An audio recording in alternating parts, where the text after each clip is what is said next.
There's a fine line between bravery and stupidity. Oh, these are facts, Remember, dude. Absolutely. remember that, chat. Remember Absolutely. that. Oh, okay, Pit History Guy. My ancestor at Antietam, it was his first fight. He was with the 130th Pennsylvania. 130th Pennsylvania. Yeah. Mm. You know where he hit, right? They're over there by the Dunker Church, right? Nope, Sunken Road. Ooh, I'm sorry to hear that. Yeah, that was their first engagement, and they hit the Sunken Road. They had been in the Army since August 17th, exactly 1 month. So there's that. See, I was reading something today. There's actually this book that came out here. Wow, happened to just have it handy. Oh, nice. Look at the convenience of that. The book's name is The Antietam Effect, and I've seen it quite a few times at our like battlefield and stuff, but I've never really I guess I've never really had the notion to go and pick it up, if you will. So I picked it up finally and opened it. I never really got to read what it was about. Oh, my chair just sunk. That's fun. He's now off camera. Right. When I went to pick it up, I was like, I don't even know what it's about because it's sealed in plastic. And when I ended up opening it, it's a human interest study, really, but it's comparing the Battle of Antietam to our lives today and what effects you can pull from other military history aspects afterwards. For example, one of the chapters you just kind of mentioned that yourself, it was chapter 2. Let me get to it. You might find this one interesting because it actually has to do with World War II and Antietam. These notes are so good. I'm flipping through pages of notes at the end of the article. There we go. It's beyond the volunteers of 1862, applying the experience of untrained troops in the Battle of the Bulge to the 23 raw Union regiments at Antietam. Wow. That sounded really cool when I read the title of it, so I'm working my way through that. Pit History Guy, have you requested a copy of the 130th PA file from our reference room? I have not, Pit History Guy. I've actually never never asked for / received any documents from the reference room. So I could go for that, I think. I think one of the most underappreciated and underrepresented parts of that battle is the West Woods. It's just a whirlwind. Right, Ty? I agree. Westwoods, I'm trying to think like if I want to say Westwoods or Eastwoods.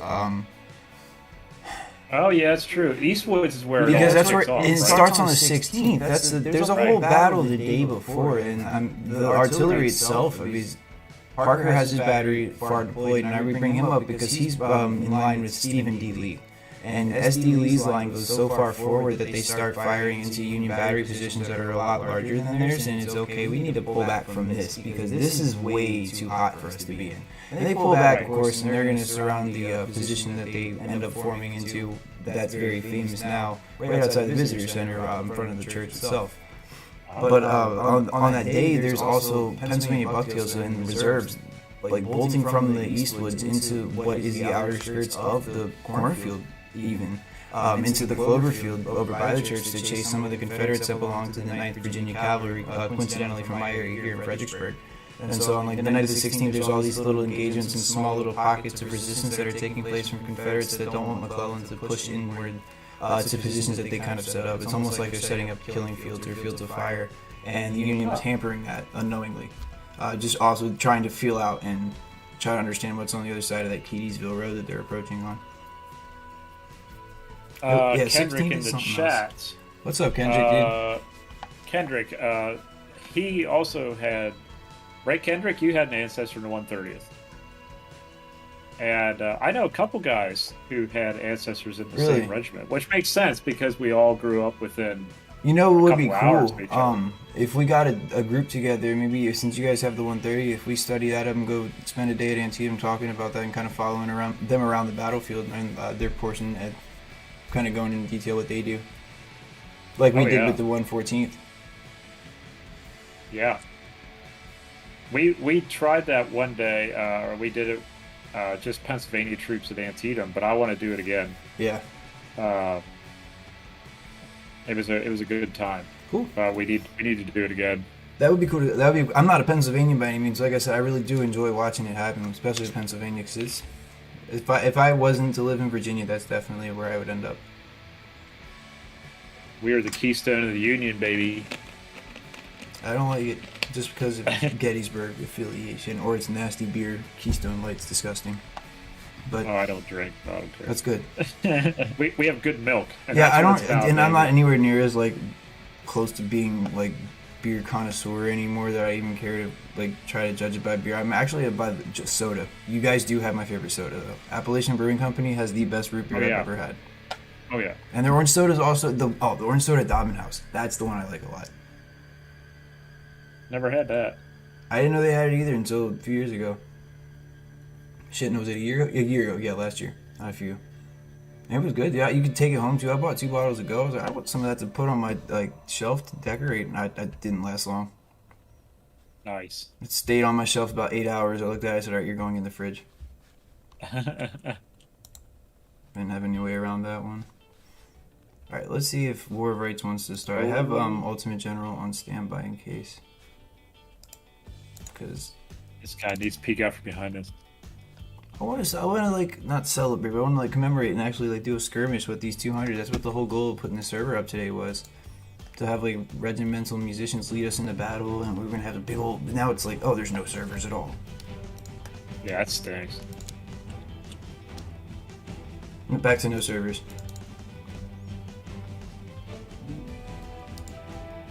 Yeah, this is sad, dude. Yeah, but all the days for that game to be down. Yeah. It's that day. Pit History Guy, Antietam Effect is from 2012. I would have to keep an eye out for an affordable copy. List on Amazon is $50 used. Dude, at the Fredericksburg Visitor Center, they're $19.99. Oh, dude, grab me one. Okay. If you're considering the Oktoberfest thing, we can just walk in there and get you one. I will pay you back in Tim Hortons coffee. Yeah, but like I said, it gets so far deep into humanity that I had no idea. I was like, holy crap, this is like #1 on my list now. I didn't even know that. I was just flipping through it last night and I started seeing the articles and I was like, oh shit, let me see if there's some more you might find interesting. Oh, how I missed that guy. Yeah, dude, it blew my mind. I was like, how am I just missing that this thing has been sitting in front of my face at that visitor center all the time? It would sell out and come back and I'd always pass it like, yeah, right. I don't want to read that. It looked like it would be like, it's, not the most expensively put together, but sometimes those are the best books you can get putting on your library. Oh, yeah. Here's one. The Biorhythms of Command. Why Lee's determination to stay and fight at Antietam was a sound operational decision, and how that judgment was influenced by the daily biological rhythms of the body. Nice. I like that. That also helps to explain a lot about why men loaded their weapons like on top of each other, because they're having issues thinking through everything because they're so dehydrated. They're malnourished. Muscles start to not work properly. And then you got this one here. Like this one's with the one that I'm like, I think next to the one that I have in the second chapter, the Outrunning a Bullet: How Innovation in Leadership and Tactics Helped to Defeat the Mini Ball in the Antietam Campaign. Huh. Yes, I love that stuff. Me too. I was just like, dude, this is cool as hell. Like, I can't believe I passed that up. I love how some of their like pictures of the combat, instead of it being actual Civil War combat, it's the movie that they showed the visitor center's actors firing at each other. Wow. It was like somebody made the most perfect Civil War book ever, and it's barely heard of. Yep. I love it. There's tables and graphs and like Venn diagrams in this thing too. It's military history at its finest. It's mixed with anthropology, so it's a win-win in my book. No pun intended. Hey, do you have the Parker's battery file from Antietam? Yes. Do you? Mm-hmm. Nice. Did you be interested to see or hear?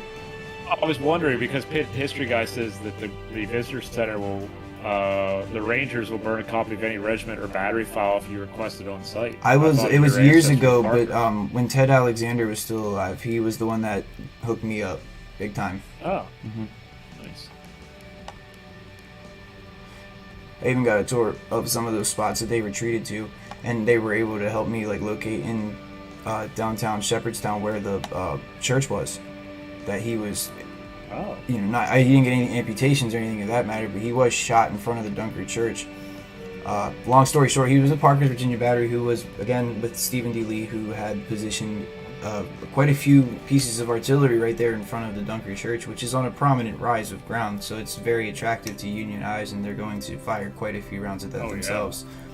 He becomes wounded in one of the charges that take place in the cornfield, and the ball, it's by a smoothbore, so quite likely from his own side. He's pretty much incapacitated because he takes that bullet to the thigh, and he can't necessarily function. I mean, I wouldn't be functioning either if I took a smoothbore ball to the thigh, my dude. I'd be on the ground pretty quickly. It's like a golf ball going through. And this is where the story gets cool, so I'm always like, of course, here comes the embellishment, but he crawls to Shepherdstown.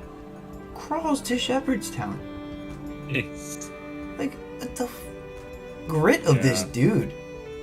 Yeah. And he shows up late in the day on the 17th, and they're about to operate and pull the ball from his thigh. And they offer whiskey to him, and he's, no, sir, I cannot take that. I am a good Christian Irishman. Water will do. And he pulled the damn ball out. He just crawled from a battlefield from getting shot by a mini ball. Probably is a 53 caliber ball straight to the freaking thigh. And then you crawl to Shepherdstown to have a ball extracted from your thigh with the nastiest cold dude, F that. And then not even take an anesthetic for it because you're too good of a Christian Irishman for it. I remember, kids, they said you'd be home by Christmas. Yeah. Yeah. Every war. But to me, that's a powerful story, man. Like, for Antietam, that's a powerful story. I've got the last shot cool story, but that one right there is so powerful because you have that connection of the wounding, of being in the heat of battle and what they've known later as artillery hell. It's a cool story. Is that SD Lee's artillery It that is. checks the Federals after they take the Sunken Road? I believe so. I thought it was like one or two of his. Yeah, because he had the Taylor and famous story Eubank. that- It was Taylor. I think Eubank was in line with them. If he's not in line there, he's in line at Gettysburg. I'm getting it mixed up. Give me one moment. Wait, where's my Antietam stuff? And History Guy be able to tell me too. He's in the chat. Michael Hardy, what's going on, man? Long time no see. It's good to have you in here. We're waiting for War of Rights to finally cooperate, but that seems to not happen. War of Rights official tester. Wait a minute. Wait, we got 7 people loading in here. Oh, there you go. 8 people loading in. Let's see how fast it starts jumping numbers. 10 people. All right, we're gonna go ahead and pop in there and see what's going on. We might be finally ready to go to the battlefield. We've been waiting for a while. Now I'm commemorating with my Antietam 1862 snapback, which is pretty cool. I never expected to walk into a visitor center and see legitimate snapbacks being sold, but when I saw that, I was like, that's coming home with me. Wow. Man, go Antietam for that. Yeah. They're doing something right. Yep. And they got some cool windbreakers too. Them and Chickamauga, they had the same windbreakers. And I had to get them.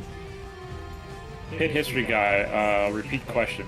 Was it SD Lee's artillery who checked the Federal advance in the center of the line after they broke through the Sunken Road? That I believe. No, I think. Hold on. I'm going to go get my maps and stuff so we can answer this because I do want to know this myself now. Oh God, he's breaking out the maps, my friends. He's breaking out the maps. Red alert! Here come the maps. A story with a map is a dangerous thing.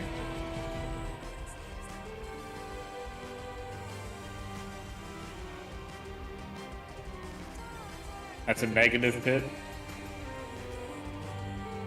I couldn't remember. No, okay. I couldn't remember. Thank you all for being in stream. I hope you're enjoying it. I'm really enjoying being here on YouTube and hanging out, so... I brought some other books too that might help. Oh, which ones you got? The entire Ezra Carmen trilogy. Oh. I've got Gleam of Bayonets by James Murphy. Yeah? I've got the photographic analysis of Antietam by Bryce Anito.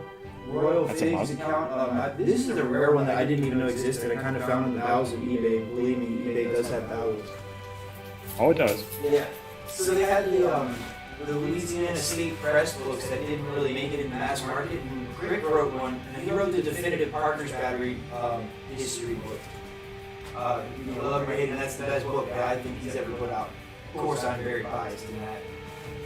Now, when he puts that book out,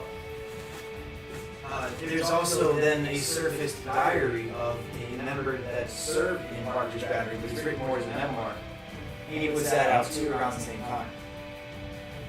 And there wasn't many copies that made it into mass circulation. This one made it somewhat there, but didn't go all the way. And there's a few copies of like the paperbacks running around, and I ended up finding one on eBay. And man, is it wealthy. Wow. Oh, I didn't grab my map book that's sitting in the... SD Lee Artillery pulled back from the hill east of Dunkard Church in the morning. Artillery Piper Farm, check and play. Yeah, I didn't know if... See, I was wondering if SD Lee moved to Piper Farm, so I'm off. Which, I'm off in a lot of things. Let me get a shot off, dude. This guy's not letting me get a shot. Ah.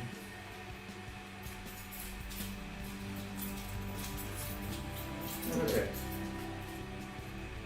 Well, I'm going to keep my maps on standby anyway, since it is the 17th. I can just kind of Yeah. go do some stuff. I like doing videos, man. I've been trying to do stuff with it all day. And I did a video on, I told you earlier, Rufus Dawes. His memoirs are just the best thing in the world. Sorry. Oh, yeah. I'm getting blown up, chat. Alright, John, from the, I'm going to give you a few stories today. Do you want to hear your stuff from, obviously you're getting 96 Pennsylvania. 130th Pennsylvania's mine. Yeah. I can look in the regimental history, or the official records and get some stuff from that. So cool story about 130th PA. They are late to South Mountain. They don't make it in time. And they pull up alongside this road right after the Battle of South Mountain, and it's dark. They've been marching most of the day, and you know everybody, because McClellan had such a slow time, right? But he's marching guys all day long.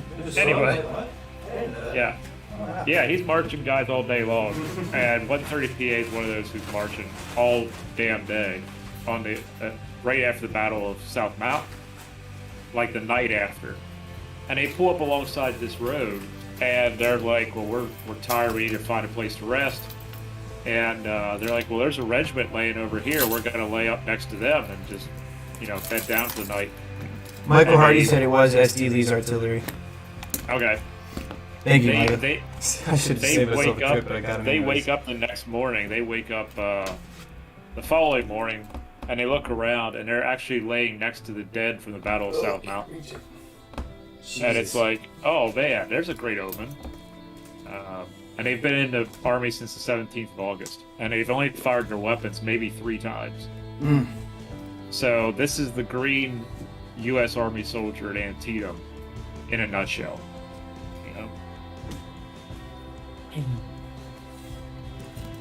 But yeah, for those that are here, my little Royal Fig thing, this is the copy of the book that I actually had. I'll hold up to the camera real close so you can see. It's cool as hell that they still had it in print.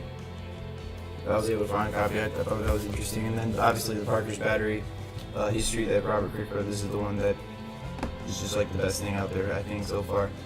And I got this one. This was a cool copy. My mother found it for Christmas one year, a few years back, and it was still shrink wrap from the press in Morningside that was published in the 80s. Oh, nice. So it was like from the late 80s. Hasn't been opened in the shrink wrap still.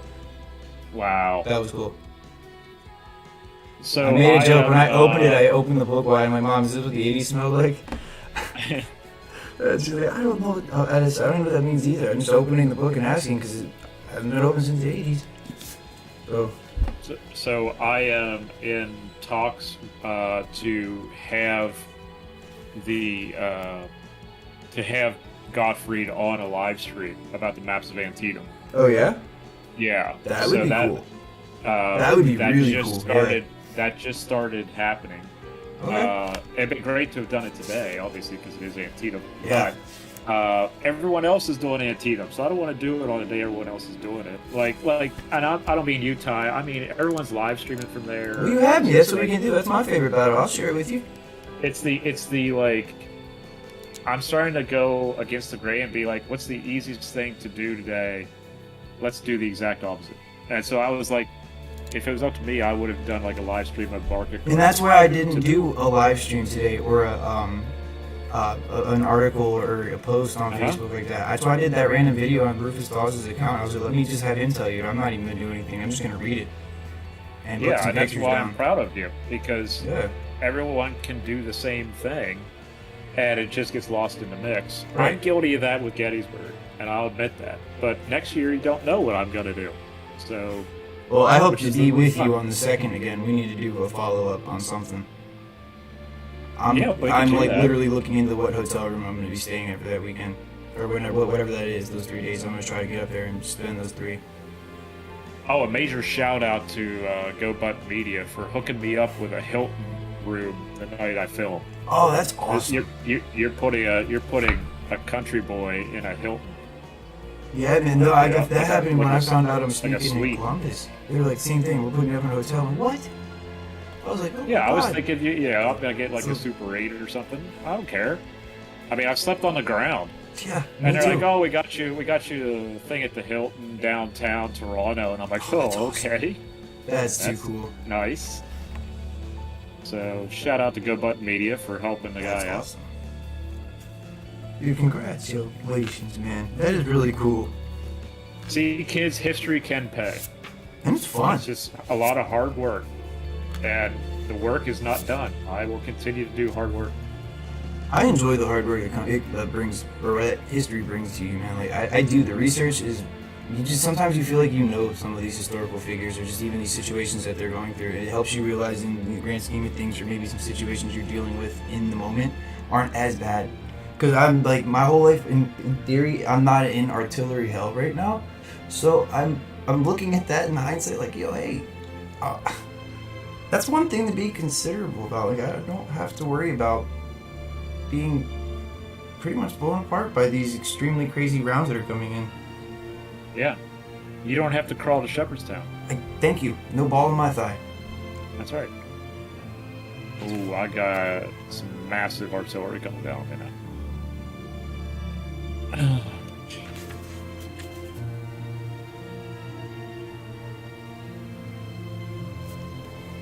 This is so sad.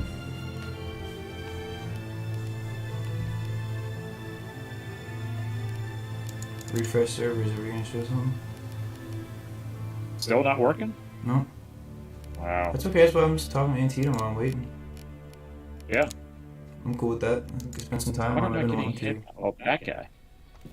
Right now I'm looking for my ancestors' exact stuff. 'Cause I haven't brought over any of my files yet, which is pretty stupid of me. I should have. But I have what I have there is a lot of just like the articles and things, because he wrote a diary, but I haven't been able to get down there, especially because of COVID. The Virginia Historical Society hasn't been open to have people come in and do that stuff yet. So unfortunately, I haven't been able to go down there and get any of the material I need, or even look at the diary itself. But what I've got is what I've got, and what I do have is useful. That's why I'm looking for Duffy's exact wounding. I know I think it says too much about that. It just says he gets shot, and it ends there. Oh. His diary is where I get it from. There's pages of the park that, the bound volumes, there is 3 pages that I have seen from the diary, so I shouldn't say, and I don't even think it's from, I think it was a handwritten note from somebody looking at his diary.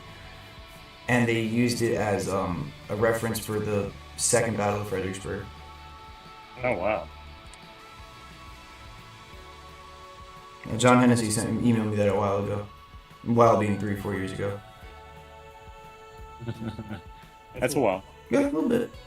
A little bit. Respectable amount of time. Of course, during COVID, everything has run together. Who knows? Yeah, but so we've had 10 years in the past year. Are you kidding me? Yeah, I know, right? I think a few of us have aged 10 years in the past year. Heard that. Actually, looking at Gottfried maps of artillery, the batteries belong to different commands. Grimes' and Mormon's battery was part of Anderson's division. Miller's battery is part of the reserve under Walton, and Jones's battery was in DHL's division. Okay, so it wasn't SD Lee at all that did that. SD Lee would have been, I think he was more positioned on that ridge facing parallel to, or not parallel, but facing in the direction of the cornfield and the little ridge there on the other side of the Hagerstown Turnpike that Stark's going to be fighting on. Okay. If I'm not mistaken, I'm just using my like straight up memory right now, trying to get that. I have maps of Antietam right next to me too. I should have opened that.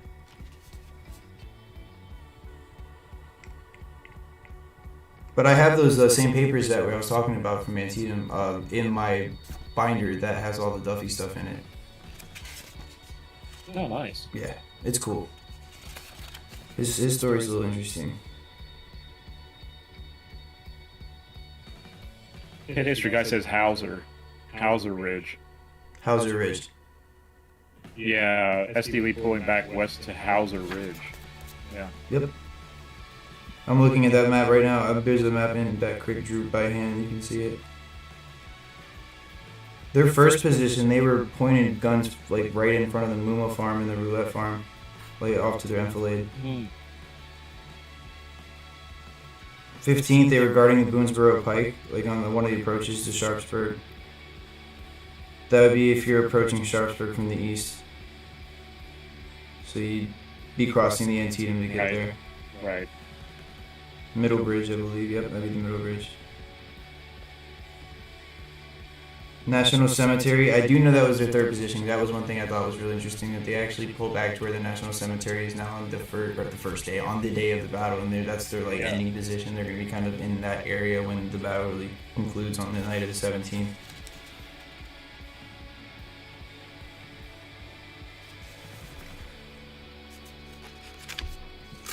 Oh yeah.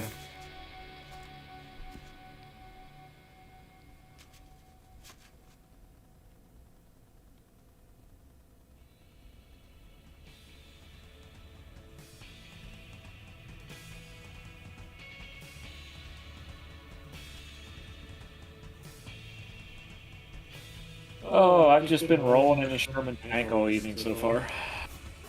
I think I might read something out of here real quick. This is that kind of was a little powerful to read. So I mentioned in a lot of the stuff I've done when I do my research on the Confederate battery, Parker's battery, that they're called the Boy battery for a reason. And that's again the aggregate name, or the aggregate age is like 19. That's kind of pretty old too, even for some of these guys. Well, I'm just going to let this, I'll read it and we'll talk about it in a second. It says, an even more pitiful case was that of Kenny Richardson. The 15-year-old boy had been placed well behind the guns together with similarly youthful Willie Evans. The two supernumeraries were hurriedly pressed into action with the guns when losses cut into the original crews. The two boys had hardly gone forward when a shell mangled Kenny and killed him instantly. His father was left to ruminate on the circumstances which had denied him custody of the boy when he had sought to have him released. Captain Parker cannot have been a hero to the Richardson family.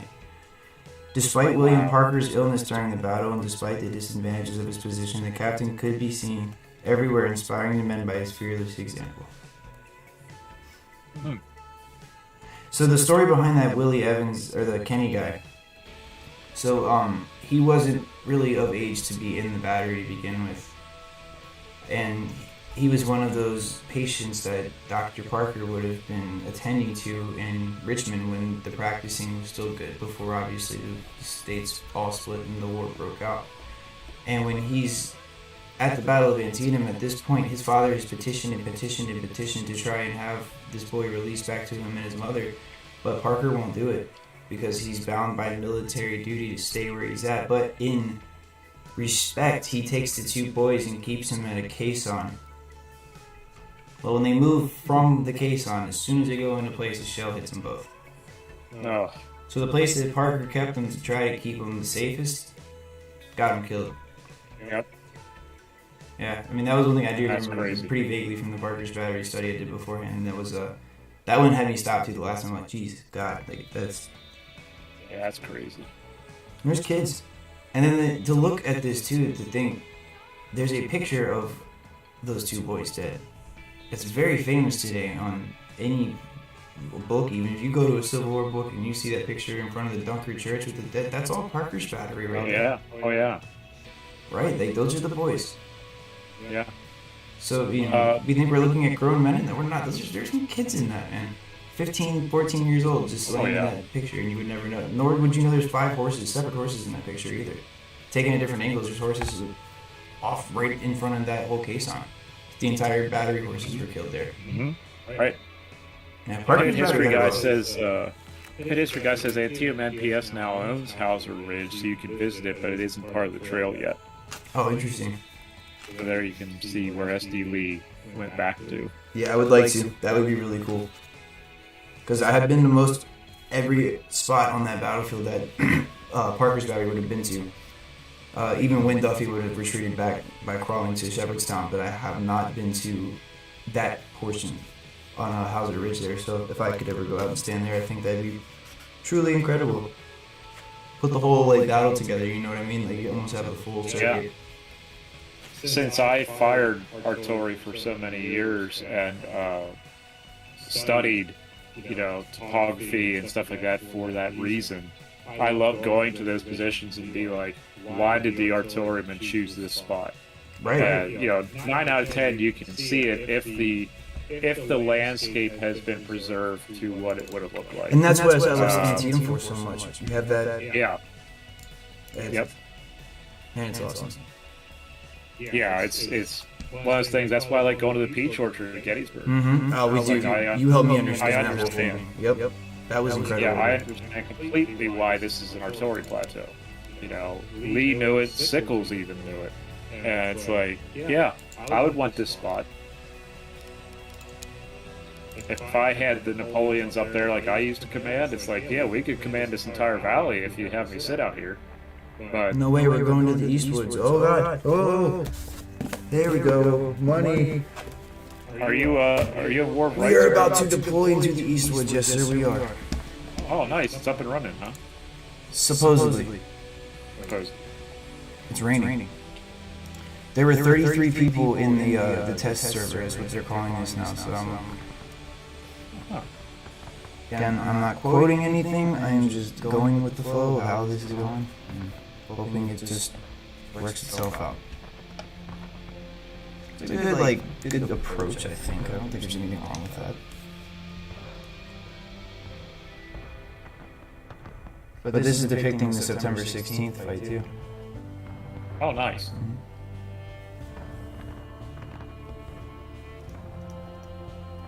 Right along the Hagerstown Turnpike. JP Shuffle dropping some Doritos in the chat. I appreciate you. I hope you pick up after yourself, please. I don't want to have those things there. I figured they'd be echoing. I don't have headphones, so I gotta figure out how to figure that, like, not make that happen.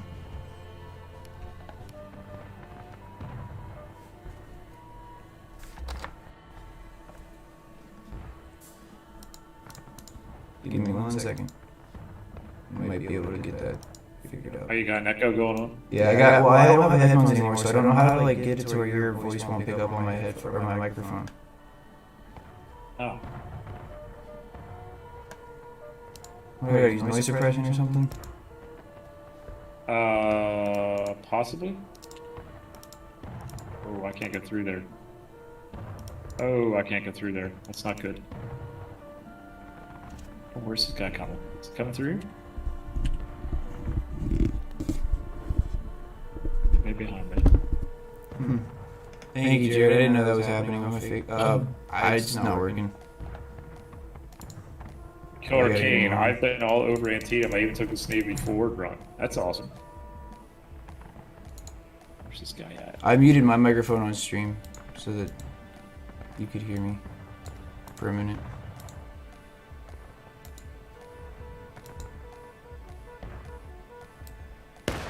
I might have to play as Rebels, and I don't like that.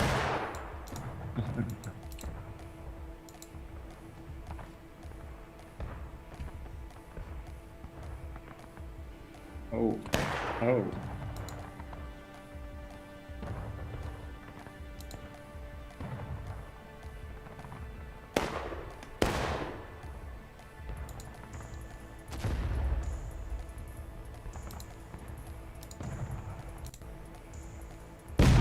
They're sticking you with the Rebs. You said what? They're sticking you with the Rebs. Mm-hmm. Trying to.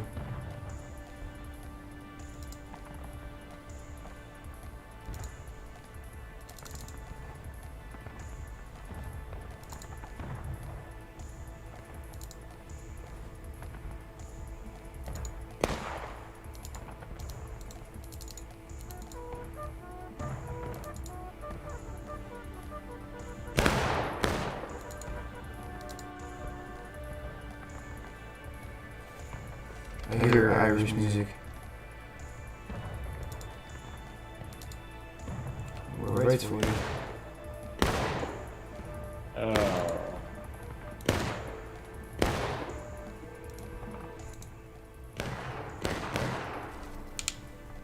My team is getting lit up.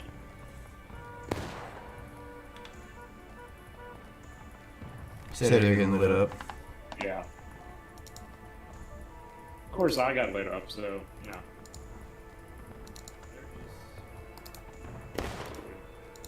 Yeah. They're following my lead. Kane, I hope you have a fantastic evening when you do leave. Thank you for stopping around. I really do appreciate it.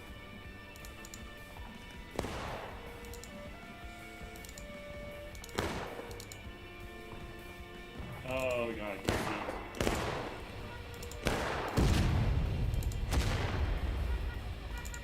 I gotta get back to the shirt.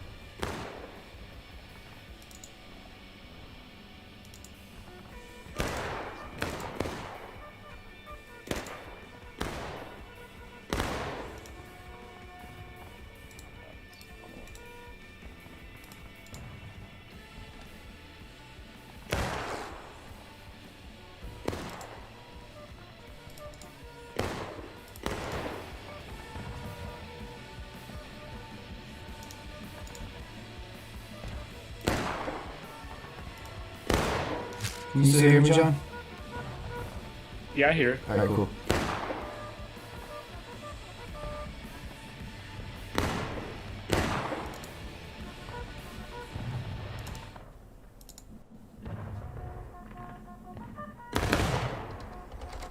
Alright, time to put steam. Oh, we're going to the frozen tundra that is Kharkov. Eastern Front. Awesome.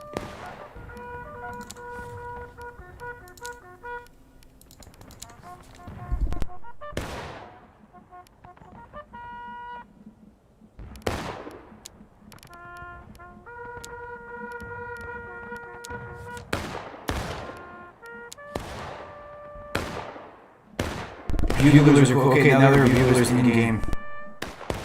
Oh, wow. Yeah, it's annoying as hell. Everybody's playing the same command. Do you hear this?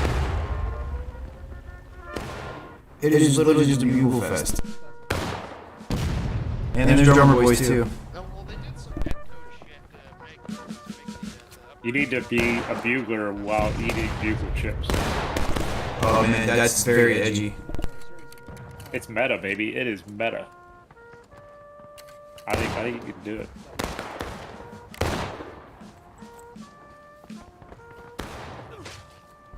No. Ooh, I spawned into somebody. I am just trying to sit here and let them come to me. That's what you're gonna have to end up doing. Yeah, I just gotta find a bush and hide behind it right now. Yeah, am I gonna play the beta for Vanguard this weekend? Maybe. It depends if I'm gonna have a lot of streams I gotta do for the anniversary of Antietam since I'm not doing it today. We're doing a panel tomorrow.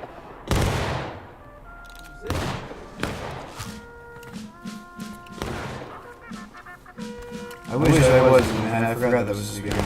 But yeah, the debate's so bored of a weekend, I can't.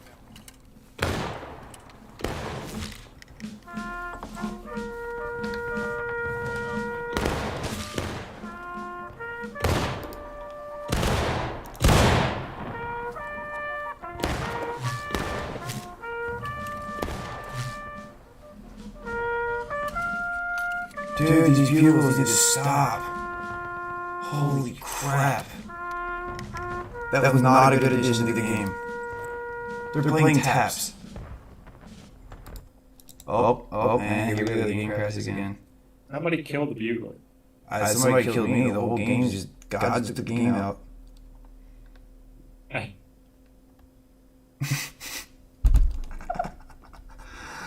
Dude, this game is so... Hey, if you guys are just now joining, everybody wish John a happy 6th-year anniversary being tattoo historian and bringing us some awesome, great content. 6 more years of awesomeness, just like the groundhog seeing his shadow or something. I don't know. I'm just really grasping for straws here. There you go. Because I'm trying to bite back my tongue at that. And there's no more servers again. Would you look at that? So, Chief, since that's not a thing, yeah, we're gonna go play some Ultimate Generals Civil War. There you go. Because if that game started doing this shit, I quit. I don't know what to do. I give up. Improvise, adapt, and overcome. That's right, buddy. I'll have to do something like play Raid Shadow Legends or something. No, you know what? I'm gonna play Alien vs Predator. There you go. We'll incorporate that history because that is, I guess you could call it it's one of the greatest comics in all time. Of course, it's very opinionated, but I'm just saying, consider that history, I guess. Yes. Not great. Alien, yeah, dude, one of my favorites. I have the Omnibus too from the first 2 editions of the Alien vs Predator, and it's really, really cool. Oh. Now, I got the original. I didn't like the new game that came out. I like the older one that came out in, I think it was 2010, if I'm not mistaken.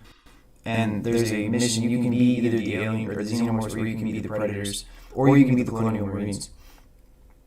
And it takes place with the Wayland Industries going into that darn temple like they did in the movie that was put out in 2004 or 5. So that was my favorite movie that they did. Coincidentally, a lot of people didn't like it, but I thought it wasn't a follow of the actual comic, but I think Dark Horse had something to do with it because it did very much replicate a Dark Horse movie or something that Dark Horse would do that would be pretty well followed, I think. So I was happy to see that. Did you see that movie, the one that came out with the first Alien vs Predator, not Requiem? That second one was crap. It took place in Colorado. They were going to kill all the pizza delivery drivers and high school kids. I was like, that was stupid. I did not like that one at all. It didn't follow with any of the Alien vs Predator. The first one, they went way down underneath Antarctica or something. Gosh, it's been so long. I need to go back and watch it. Ooh, what would help if I didn't hit a building? I was also obsessed with the movie Twister around that time for some reason. Good movie to be obsessed about. Alright, well, you know what? Ultimate General isn't working, so I guess we're playing Alien vs Predator. Dang, dude, Ultimate General isn't working? No. Isn't that something?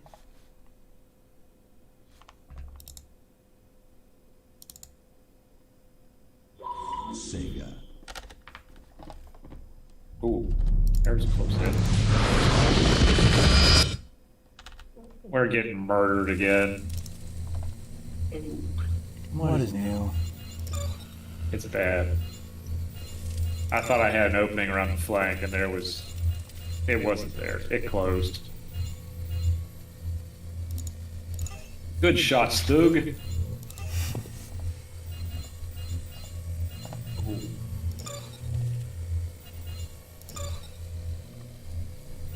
I just need to put this in window mode, please.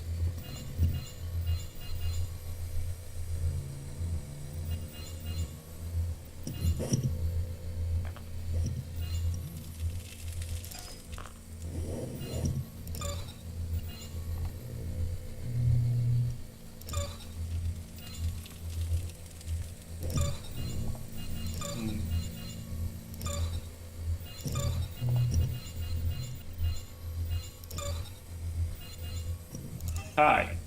Hi. Favorite Civil War movie of all time? Ooh, on the spot. My favorite would have to be the movie. Which one? Gettysburg. Oh, Gettysburg. Yeah.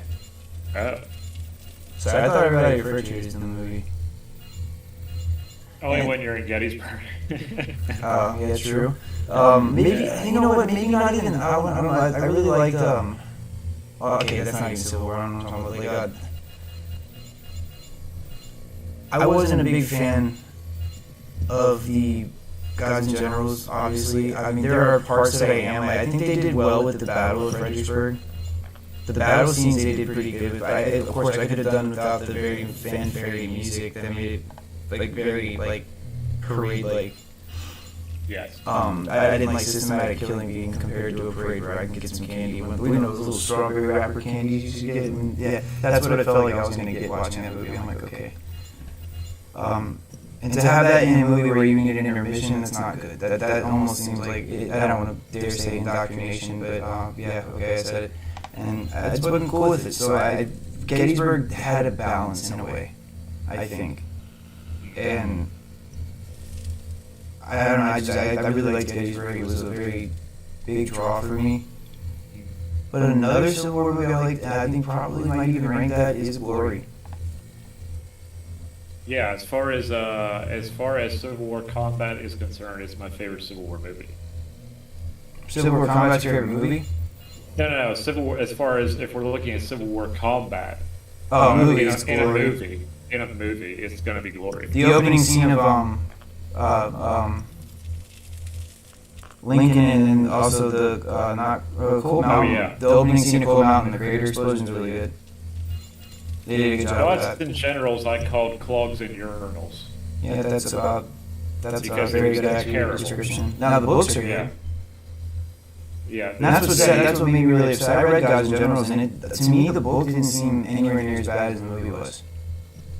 Yeah, if you wanna Lost Cause 101, watch that movie. Yeah, the movie, you get it in the wrong hands, and it does kind of ruin its authenticity. It makes me glad that Last Full Measure is not going to be a movie. Yeah, and Field of Lost Shoes is another one. I did like that still. I mean, the battle's also really good, I think. And I just don't like again, I can see through the BS that is. You know, of course, I know what's going on. Yeah. But I'm not going to go out and say I didn't like that movie. I did really like that movie.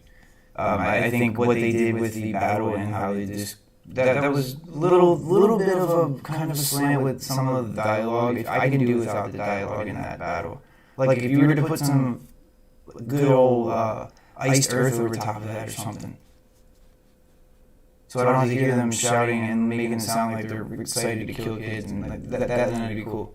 Because that's definitely not what the soldiers on the other side were thinking when they were pointing guns at those cadets. The movie almost gives them like an evil, grim face, looking like, oh, look, we get to just kill babies. Like that's not realistic at all. Nobody points a gun at a freaking teenager in a war and says, oh, look what I get to get. And if they do, they're seriously messed up in the head. But it's, you know, in a systematic way, that's what they're making it look like in these movies, especially with Gods and Generals too. Yeah. Now, one thing I will say is, you know, I did get that feeling when I first started working at Fredericksburg. Watching the movie, I did think that Gods and Generals also did try to paint the Union bad doing the looting thing, but I honestly want to now go back and say they did a very good job of doing a very accurate description of the looting. Yeah. Now, I'm not sitting here justifying the Union for looting either by saying what I'm about to say, but I think they're wrong in every sense of it, but there's also a sense of they're in a situation where you have to be very understanding of why this is happening. So, Yeah. you know, and that involves having to look at why they're in Fredericksburg at that point. They're over there because they had to wait across the river. You know, they were sniped off of bridges while they're just trying to build those damn things and get them across so they could get into the town. They couldn't even do that, so now they're shuffling across in pontoon boats, which aren't even supposed to go across the river. They're meant to hold balsams and chestnuts in place. And so you're now being put into a city where the first instance of hand-to-hand combat in the town and in, you know, urban warfare theoretically is seen here at Fredericksburg. Yeah. And I mean, the houses themselves, bedrooms are battlefields. People are fighting in each other's kitchens. So it's very personal. It's very nasty. Some feel like it's useless slaughter, especially when you get those regiments get caught in the alleys. Oh yeah. And Confederates are in freaking, you know, basement cellars, attic cellars, picket fences, and there's just a whole vantage point on all the Confederates because they've got a complete circulation of all those troops that are standing there in an alley. Yeah. So they're pissed. They're pissed. Street fighting. Yeah. The street fighting is crazy. And how do you think they viewed the citizens? The citizens didn't leave until the day they started shelling the town. Yeah. Because the mayor, Montgomery Slaughter, which I still think to this day is just the most weirdly haunting name to have for a mayor during the Civil War. Montgomery Slaughter. That's a hell of a name. It's kind of like my childhood dentist was Dr. Blood. Mm-hmm. That's a yeah, okay. I would who in their right? No, I would not even go into that door. That's scary. Dude, you are a brave person. You understand that? No, not really. Yeah, you went to a Dr. Blood. I did go to Dr. Blood. You came out okay, right? I came out all right. There you go. He treated me well. I still have the fillings in my teeth from when I was like 8. I wouldn't have gone to Dr. Blood. That's what I'm saying. You're a brave man. This guy started to irritate me. Peek out, peek out, peek out. Oh, missed. Oh, I'm going to be patient and try to see if Roberts wants to play nice again.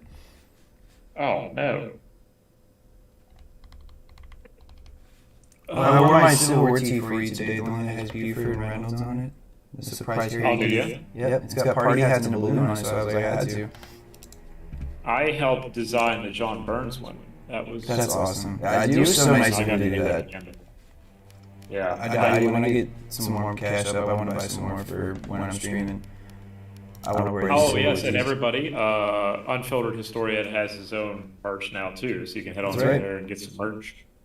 And too, if you want to, I don't know if people notice or if it's even some people want, but I have almost 100 of these in different colors and different like times. These are the bandanas I always wear and put around my neck, and I'm actually having quite a few for sale that I figured I'd sell the merch. So if anyone wants to just contact me directly for those, these are just a straight up buy from me. But yeah, I got them. They'll serve especially as a surge. It's a face covering.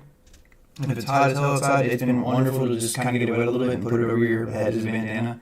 They're just gaiters. I'm not even trying to sell it like that. It's cool to have, and I wear the same style, and that's how I have so many of them.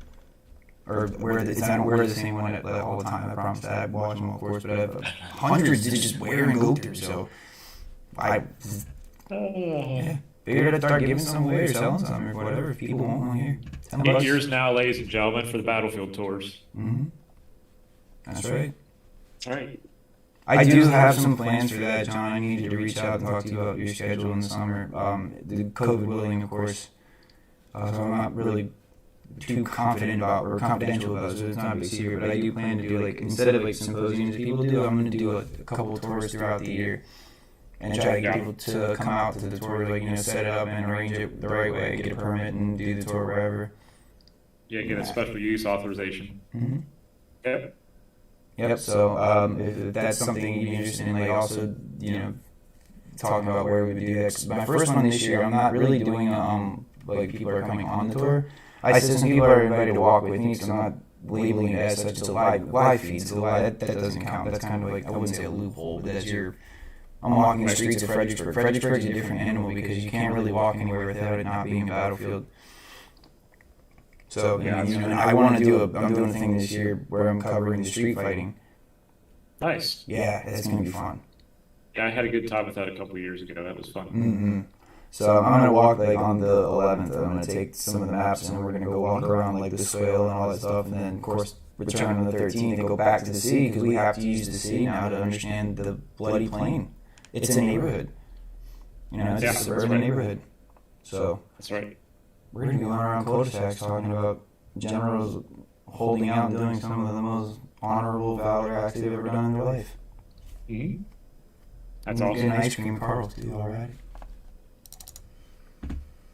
No, we won't. It'll be closed by then. Darn it. What will be? Carl's ice cream. Yeah, they'll be closed by December. Mm-hmm. For the season. Mm-hmm. And the season's not long being closed, thankfully. I'm happy and thankful for that. Thank you, climate change. Wait, what? Thanks. Hey, if we get warmer temperature-wise. Dude, no, for a second I thought you had somebody. The way you said it, that's how you normally think somebody in your chat. I thought you had somebody in your chat named Climate Change, and I just hear you shout, "Thank you, climate." I don't have anybody yet in my chat that's called Climate Change, but that's awesome. I'm sorry. Give it time. That was funny. Yeah, give it time. I love my misconceptions sometimes.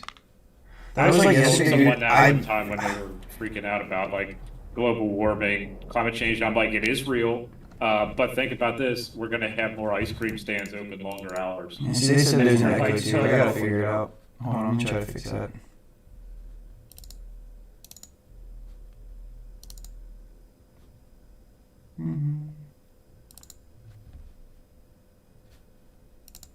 Sorry, that's been getting annoying. Thank you for letting me know. I thought I had fixed it.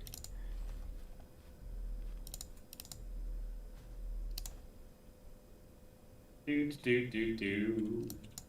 Rolling along. Oh, target. Oh, Hey, John, can you do Yes. something real? Remember the settings you have on there? What is it? The servers that you had. Servers. I'm reading the message. They're not up yet, man. I keep trying to get on there, and they just do not want to show up for some reason. It's making my life whole sad. Cause I'm like, it's the anniversary. Y'all are supposed to put a big update out. Your sound settings. Can you read those off to me again so I can put that on my Streamlabs really quickly? Because yeah. mine got all messed up, and that's what the echo's coming from. I think 'cause it's picking up everything, and my voice is like still there, but it's picking up like everything else. I'm parked behind a building. Because you play without headphones, right? No, I play with headphones. Oh, you do? Okay. Yeah. You ready?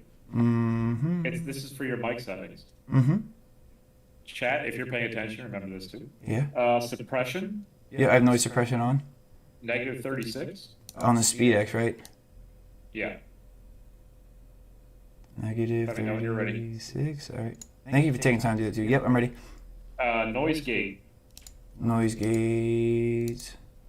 Okay. We're going to go right down the line. Negative 37.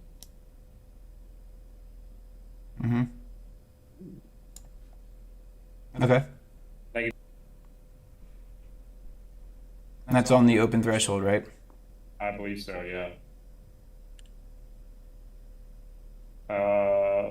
Next number's 25. Mm-hmm. 200. Mm-hmm. 150. Mm-hmm. Okay, I think it's... Let me say it down real quick. All right, say something. Me? Yeah. Hi. Hi. Okay, I think Hi, we're good. how you We're doing? good. Alright. You don't need the compressor or the gain then, right? Hey, Frostaroni, are we okay? Can you hear... Is it like the echo a little better? Because I think we may have hit their perfect settings again. I'll have one of them let me know and we'll see. That may be it. I mean, I know there was more, but I think that might actually do it. I started, as we were doing that, I watched the bar drop when you were talking. I was like, uh-oh, we just did something.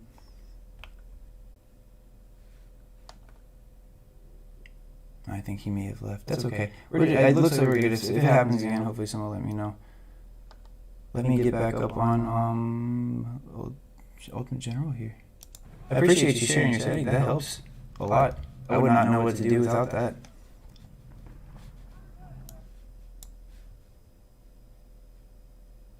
You still there?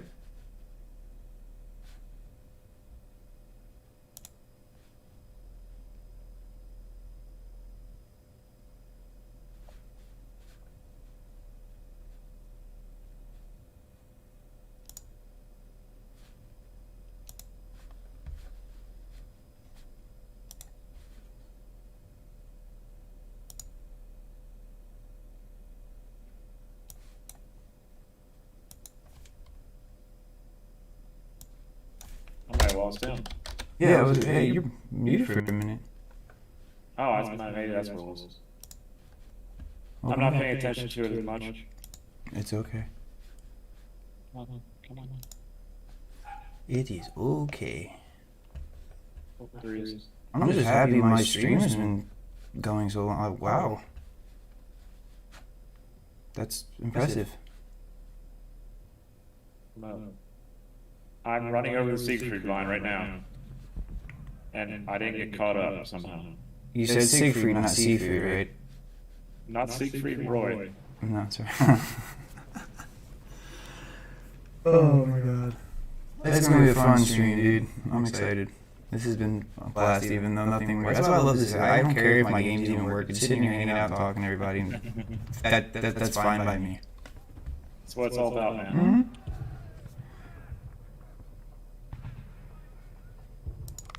I'm gonna do a custom battle. Since it's your 6th year, I don't need to pick Antietam today. I will obviously when War Rights comes back on, I'll play that a little bit, and we're gonna be doing World of Warships later too, which will be fun. But for the time being, while I'm waiting for all that crap to happen, I'm doing the Ultimate General. out of these custom scenarios, where I'm going to give you the choice of a scenario battle. Should I do a scenario battle or a custom battle? What you choose For which one? Ultimate General Civil War. It's the entire Civil War. Your choices of battle, historicals are Bull Run, Shiloh, Gaines's Mill, Malvern Hill, Bull Run, Antietam, Fredericksburg, Stones River, Chancellorsville, Gettysburg, Chickamauga, or Cold Harbor. Well, why don't we let the chat decide? Let your chat decide, yep, on your YouTube. Let me know what they say, and I will pick it. All right, run down that list one more time. Here we go, chat. You're going to vote on one of these. All right, first Bull Run, Battle of Shiloh, Gaines's Mill, Malvern Hill, Bull Run, Antietam, Fredericksburg, Stones River, Chancellorsville, Gettysburg, Chickamauga, or Cold Harbor. All right, chat. Let us know. I say no to Gettysburg because it's always being done. Me and you played Ultimate General Gettysburg. I've actually taken that off my Steam for a little bit because I was saving room for this. Oh, yeah. Because I've been doing the Union campaign on Ultimate General, but I want to do a whole battle right now, so let them choose. Nice. Campaign's fun. I just don't like this first mission. I'm like, I'm climbing a mountain, like shooting Confederates off a mountain. Like, I mean, it's fun to do that, but it's like, why am I doing this? Yeah. Chat's not deciding for us, so I don't know. You think you should do like an 1862 battle, or do you want to go? I could, like I said, I could do the anti. It's not that I'm not anti doing it. I just said I could do any of them. I just wanted to let you have an opportunity to pick one.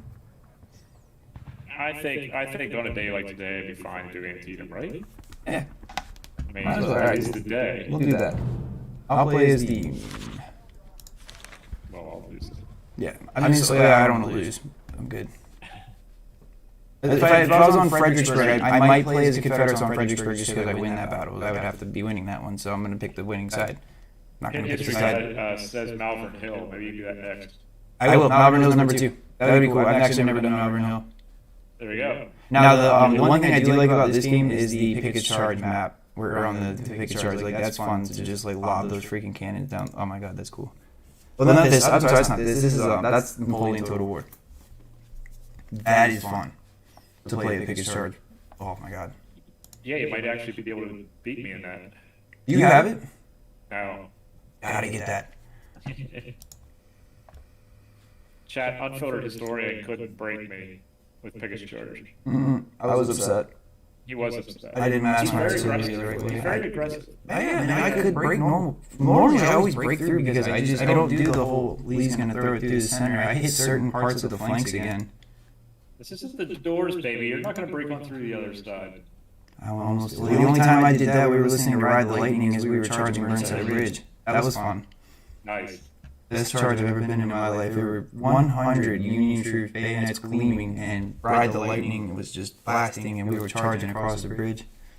That sounds like a nice time. Confederates get up off the stone wall and take off running. It was a good day. Be a good day. Slept well that night. So I go for my COVID test tomorrow, so I can get to Toronto on Monday. Best of luck to these. Oh, I see Iron Brigade. They're good guys. Malvern Hill. Pit history guy says my favorite is the Confederate Reserve Artillery didn't deploy because Pendleton wasn't quote asked. Do you mean Pickett's Charge, right? Pit history guy, not Malvern Hill. Because I remember reading that where it was like Pendleton like said, "Well, I was never told." I think he's actually right on Malvern Hill. Oh, is it Malvern Hill? There may have been twice Pendleton's kind of been sketchy with artillery. Now, Pendleton's also not necessarily doing too much with artillery at Gettysburg either. That's more of Edward Porter Alexander's thing at that point on Pickett's Charge. So that would make sense that Pendleton would be more so of a figure at Malvern Hill, more so than Gettysburg. Did Pendleton actually? He did a reconnaissance on the night of the 1st into the 2nd. Pendleton is though he's up on the northern end of the. On the 3rd, yeah. Line. On Yeah, the 3rd, the 2nd, and it's like early morning hours of the 2nd. He's the one that spots Buford over there on the. Does that night reconnaissance for the Confederates? Yeah. Yeah.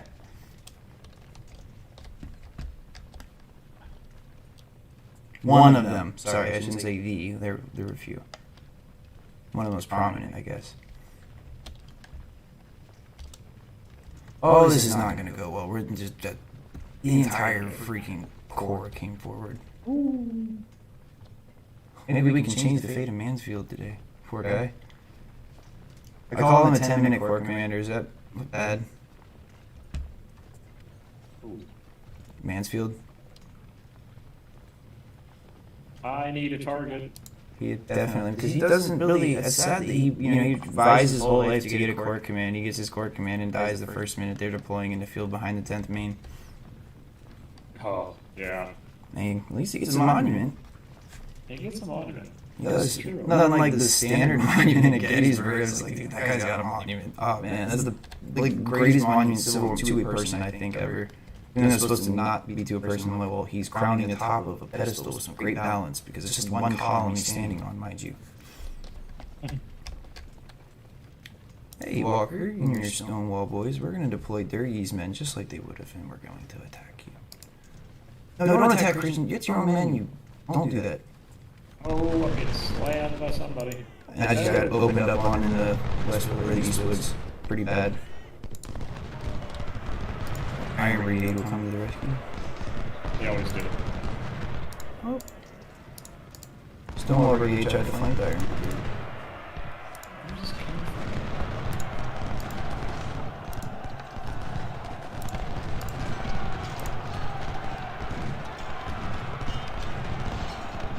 Well, this is going well. Right down the road at me.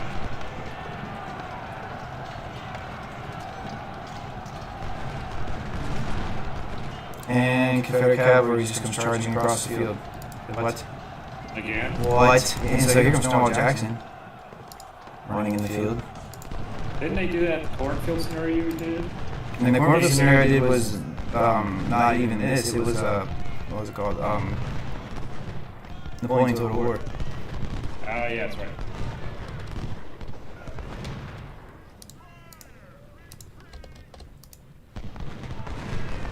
And we've surpassed our first hour and a half. Yeah. We have some others coming in tonight too, right? No. Not you don't have anyone else coming to join anymore? Nope. Who? I'm just kicking back, relaxing. I did. Getting 6 hours of quality time. So you ain't gonna hear me complain about spending time with you. Yep. We did that all the time at Gettysburg. That was great. Yeah, we had a good time. Yeah, we did. Like I said, the July 2nd day was still, it's a powerful memory. I can't wait for keep that one, man. That was a great day. Yeah, we had a great time. That was an off-the-cuff live stream for both of us. And that's the way I like doing it. I'm so sick of seeing a lot of the scripted things. And that was the inspiration to our videos and how Unfiltered Historian operates, man. That's what was so cool about it. Like that live stream, yeah, that's how we do our thing here. We don't really schedule it a lot. We will, like, and I'll put some stuff up just for formality so that they're like the bigger events are scheduled. But most of our battle talks and live videos on the battlefield, you don't even know they're going to happen. No, we just do it. And I know that people aren't, I don't expect big views when that happens either, because that was said to us at, you know, and that wasn't bad. I love criticism. I like to hear what we're doing and how you feel about it. And he said, you know, maybe you should start scheduling. I was like, well, that's the thing we don't want to do. We don't want to schedule. You know, right? We'll have some things that you know about, but like you'll be eating lunch one day and you happen to be scrolling on your phone and you get a notification. That's the perfect timing. And if you're not, when you're home from work and you're in bed and doing your phone scrolling, and then you can go watch the video after it's already been done. It's up there now. So to me, it was a win-win. You know what I mean? Yeah, that's why I like gaming on YouTube, because the videos never go away. On Twitch they go away. So this is a VOD thing. This is going to be a video on demand. So if you want to watch it in 3, 4, 5 weeks, it's still there. And this will be on YouTube too later too for them. Yeah, I like that better. So absolutely.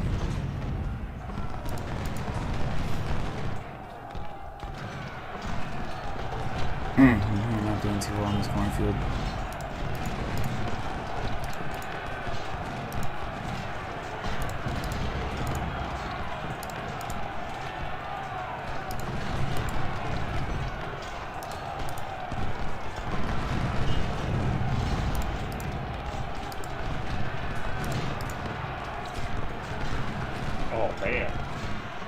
Teammates lighting him up. Hit him.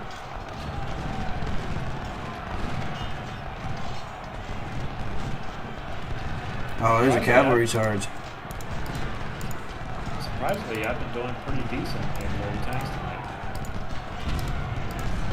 That's great.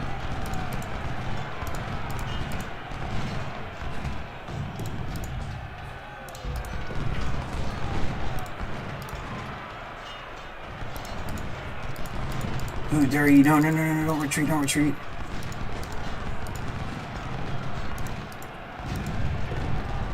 My whole line got beaten back. That's not good. Alright, Magleton's next.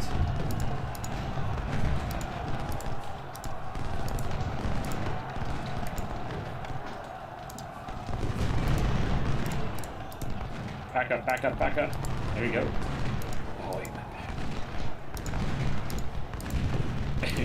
3 hours later.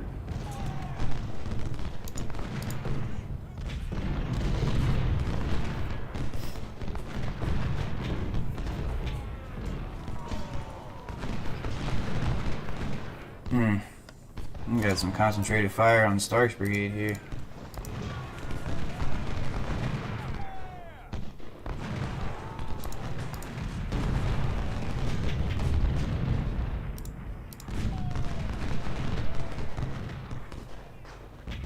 Alright, we're gonna pause out of this and we're gonna go see what War of Right's doing now.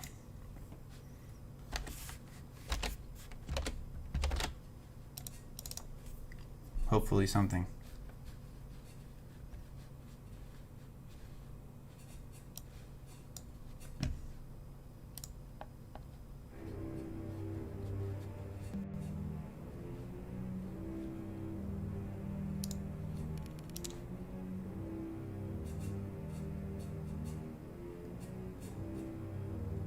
Nothing.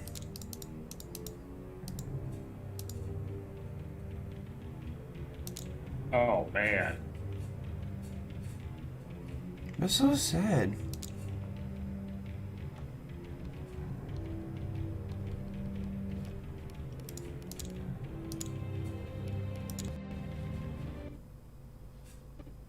Done. Good job, boys.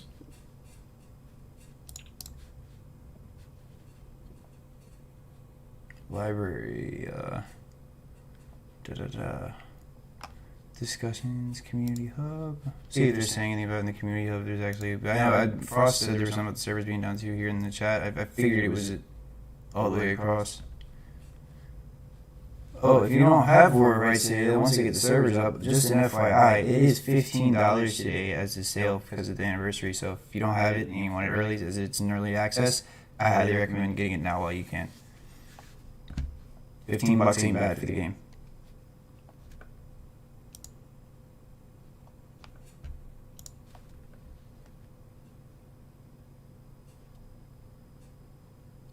No, that's very good for the game.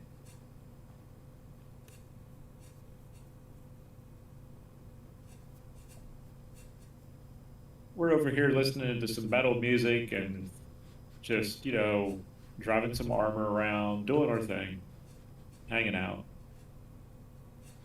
Alright, there is an official update from War of Rights for those that are inquiring if you haven't heard yet. The letters from Trusty, if you guys are in the know who Trusty is, it's Colonel Trusty James, one of the CryEngine gaming developers here. And he writes that we are happy to see that you're excited to be trying out the anniversary update. We too have been looking forward to it a great deal. Sadly, we've run into serious server and client instability issues tied to the update. And our programming team has been focusing on exposing the required data to locate these major fixes for the past 6 hours.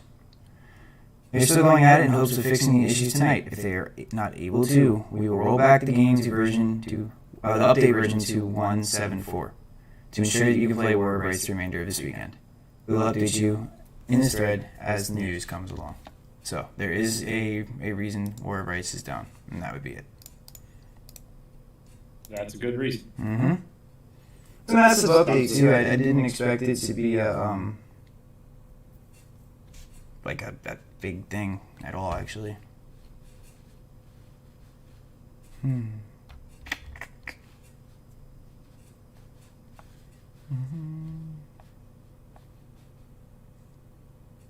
And what a day for that to happen, the 17th, right? I'm telling you, that's crazy.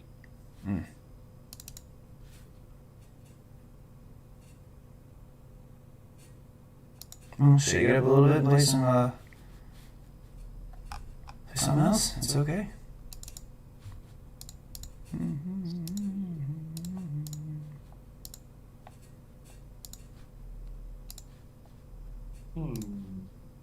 I'm gonna stay at this point on that.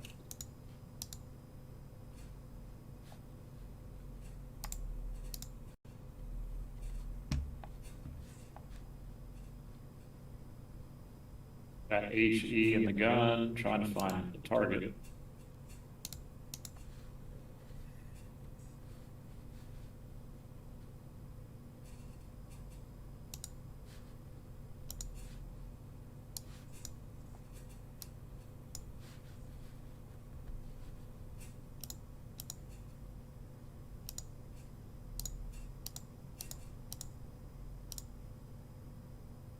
Oh, I can't find a target.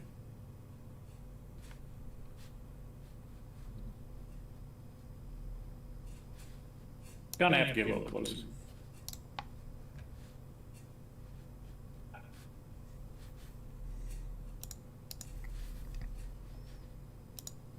I'm going to just chatting since we're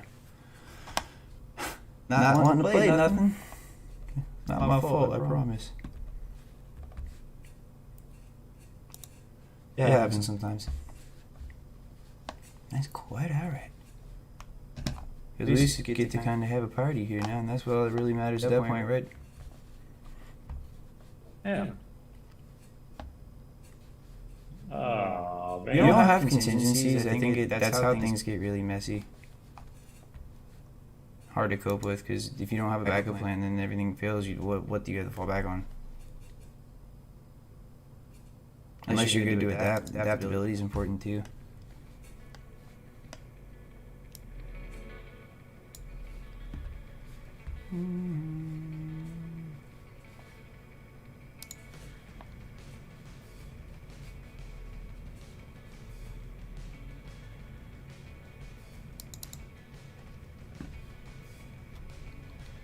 I'm gonna play a surprise game.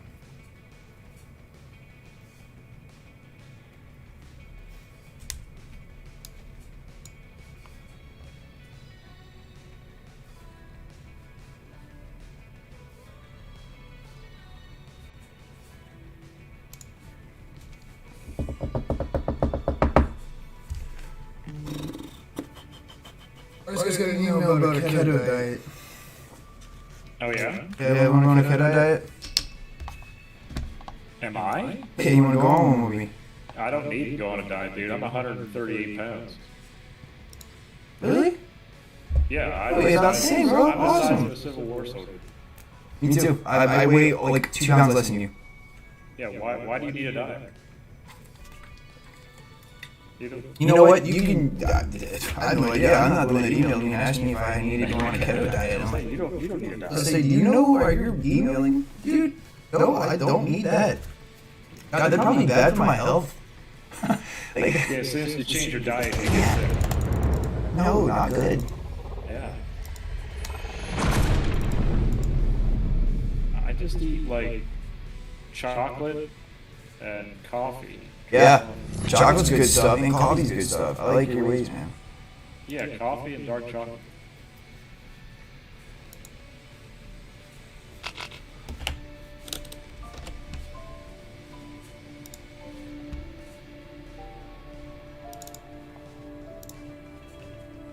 Yeah, my team lost that. Bam. Defeat.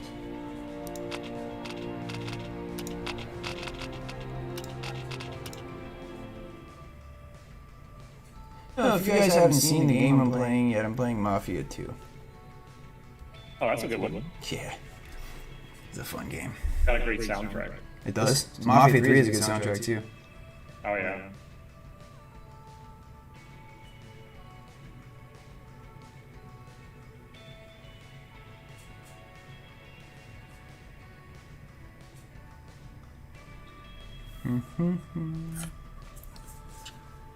Into a band that I found recently that I actually really like.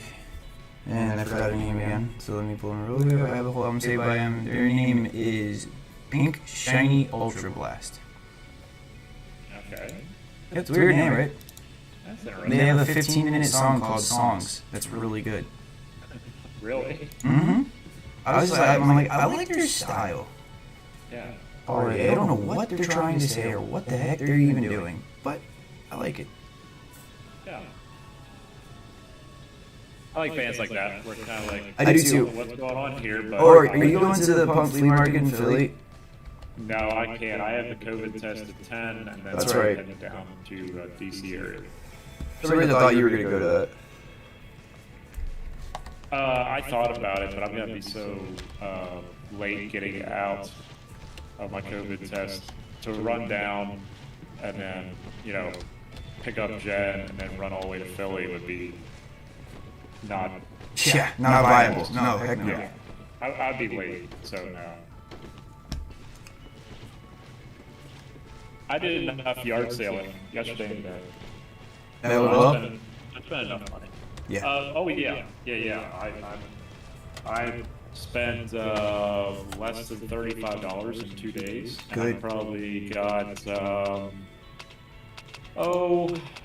I probably got $300 to $400 worth of stock. So Empire Bay.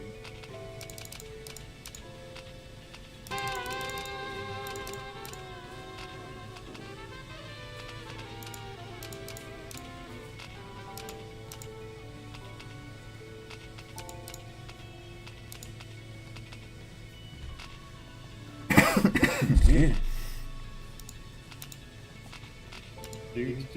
do.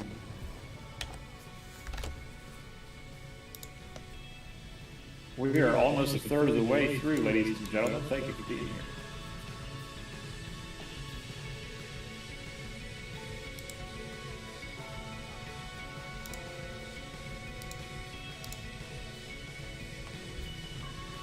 Yeah.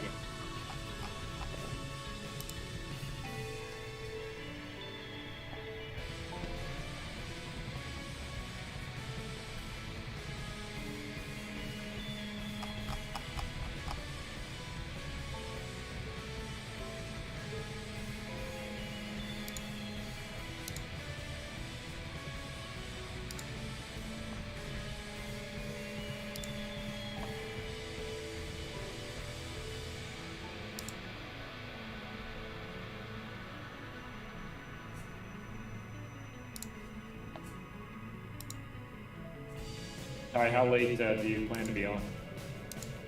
Well, the entire time. Oh, okay. Yeah, I mean, so I can time out the different games and stuff. Yeah, whenever you want to play. You can make that our last one if you want to close it out with that.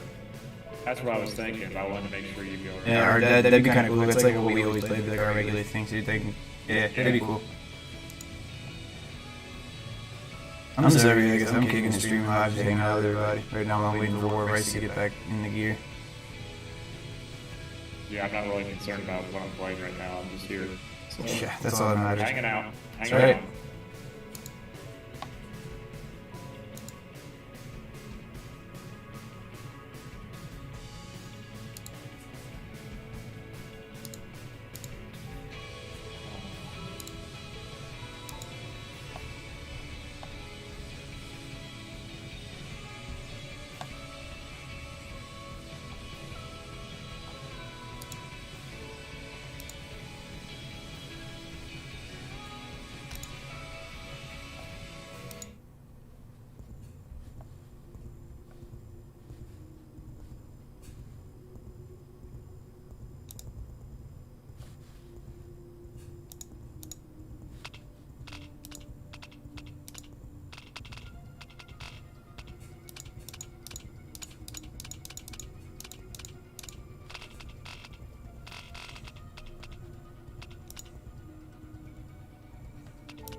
good.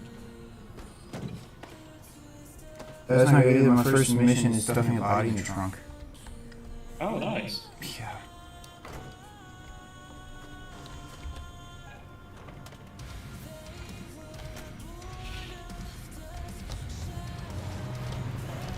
Wow. That is not a good vehicle to be playing with right there.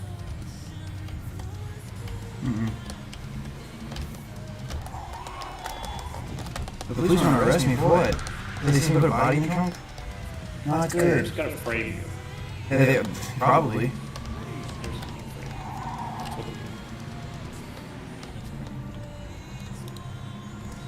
It's because I'm in the mob, isn't it? It's because I'm an organized criminal. Profiling. Right. That's sure to Bob. Yeah, it's just because I'm in the mob. Just because I'm committing a crime doesn't mean you can arrest me. Come on now. Right. Oh, no. Don't. You just pushed me into a civilian. Okay, that's your fault. No. See, That's entrapment. say Okay, you know what that means right there? That means we are not playing Mafia 2 today because that was not... We're just gonna pretend this whole segment of my stream did not happen. Nope. you're backing out Mafia because a cop pushed you into somebody? He pushed me in somebody's townhouse, dude. It got very violent. Like, okay, nope. Whole 1950s straight through somebody's townhome. What if they were trying to watch the news? They wanted to hear what Eisenhower had to say. See, it wasn't all Leave It to Beaver. I don't know. That was probably next on the list. Okay. Maybe. Andy Griffith shows up there too. Not till later, but Not I actually really liked that show when I was growing up. My dad made me watch it. That and MASH. Oh yeah. Which MASH is, I did not know this, but MASH is actually really about Vietnam. But because of the time it was released, there was still obviously a lot going on back in the States. Right. And they made it, but if you look at the equipment, the uniforms, the different types of things you're using, it's all Vietnam stuff. Mm-hmm. So I didn't know that was in the book. I was reading through the first part of the Cold War, the coldest winter, and that was one of the beginning pieces in the preface. It was talking about how the MASH series, TV series, was literally on Vietnam, but the Hollywood producers were like, I don't know if we're publicly ready to just be like, yeah, here's something on Vietnam while we're trying to pull out of there. Right. So that was interesting. I didn't ever really put two and two together to see like, oh my God, those uniforms are 100% Vietnam. Like that's Vietnam issue uniform right there. The two buttons, that's normal, but never would have thought it. Yep.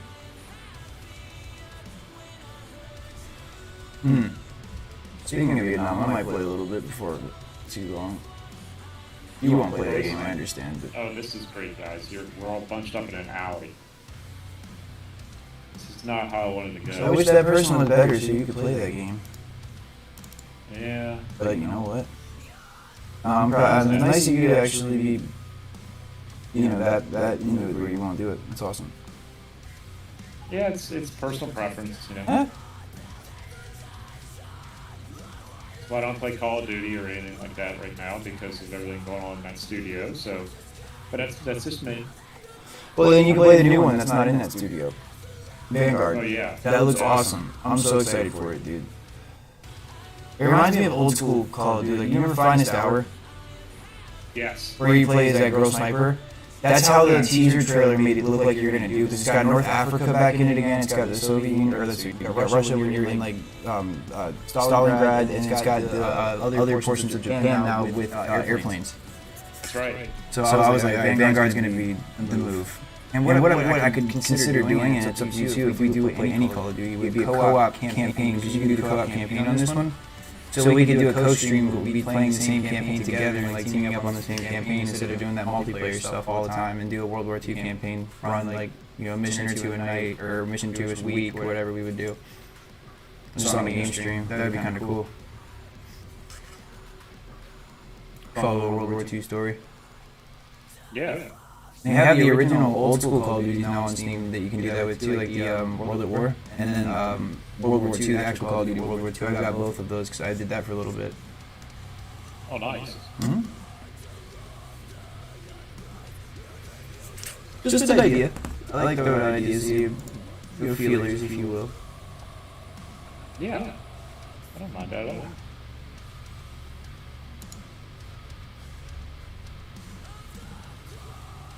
So you should also, in your spare time, look up a band called Spiritbox. They released a new album called Eternal Blue today. That is, man, it's the best album this year.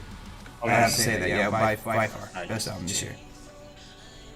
Hey, chat, I'm going to step out real quick. I need to get some more water. I'll be right back. Hydration. Sir, I'll be here.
I'm gonna entertain myself again and see if we even have any remote chance of having this open now.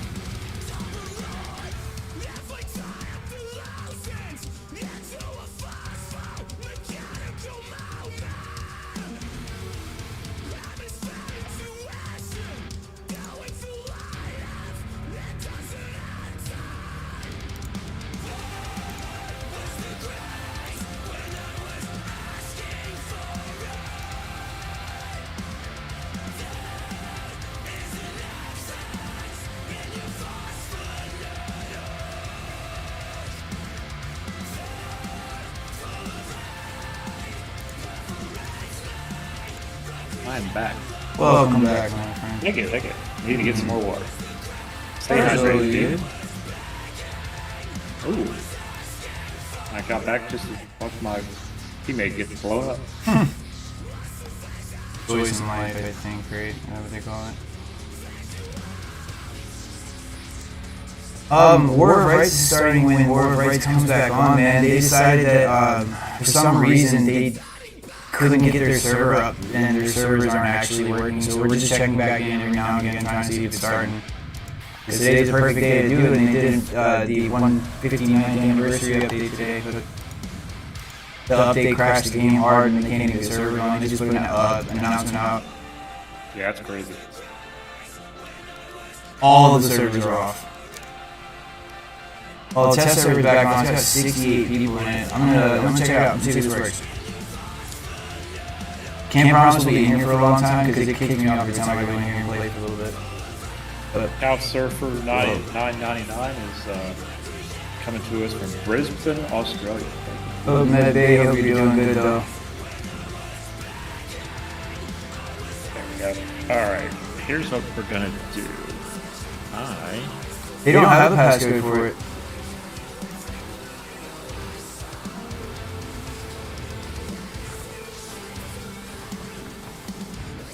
They just let us in.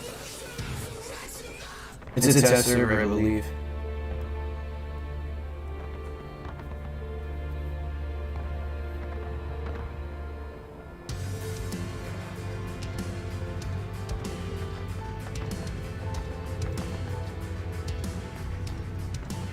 Darren, you popping in here, what's going on, bud?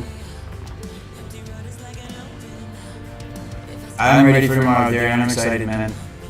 I am. Awesome, maybe that's dope. I was hoping this game would get going at some point today because it looks like it's going to be a lot of fun. If we can get in.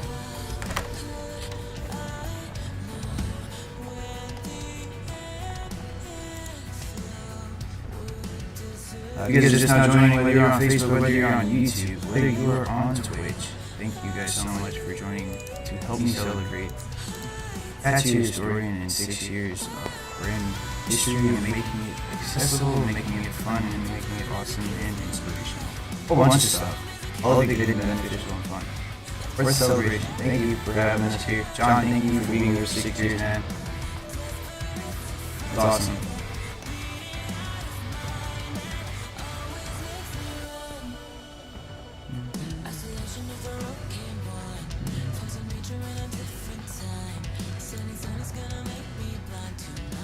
Thank you, man. I appreciate you. I am in the process of switching games right now. I'm transferring over to World of Warplanes for the next 2 hours. Awesome. And then we're going to finalize our evening with World of Warships, going back to the classics. Right. So I am getting this fired up for everybody as best as I can. 32nd Pennsylvania Infantry. Which one are you? 32nd Pennsylvania. Oh, 32nd. Nice.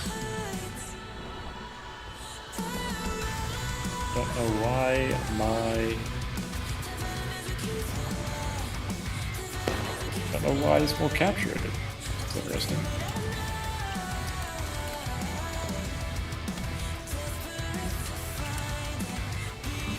You're obviously at 32, heard.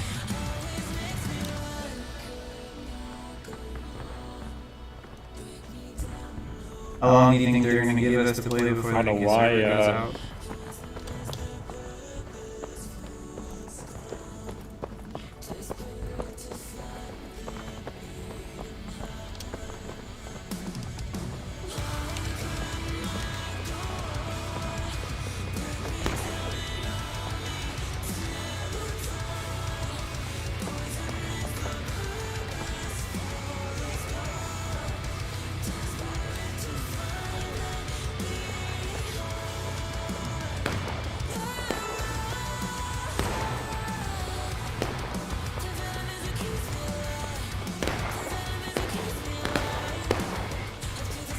I'm shocked that this is the only series that was up tonight.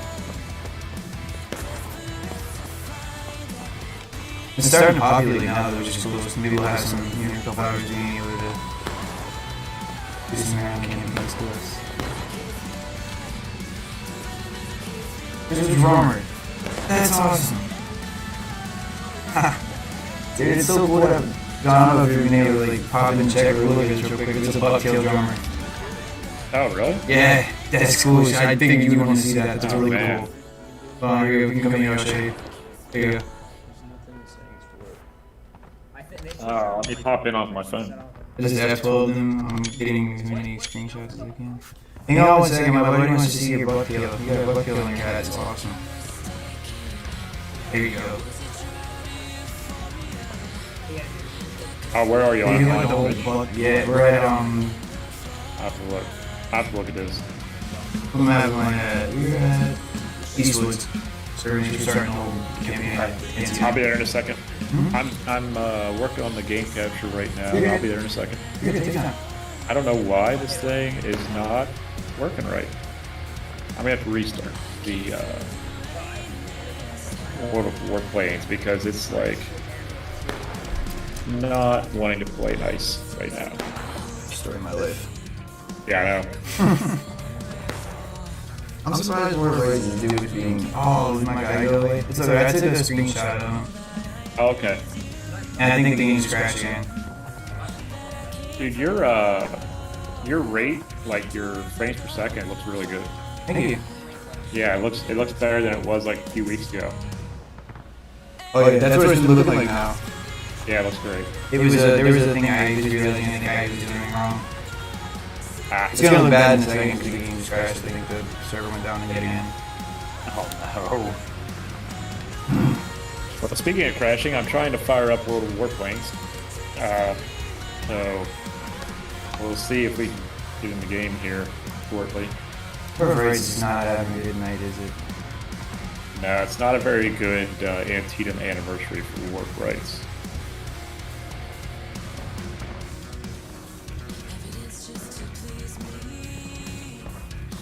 Right.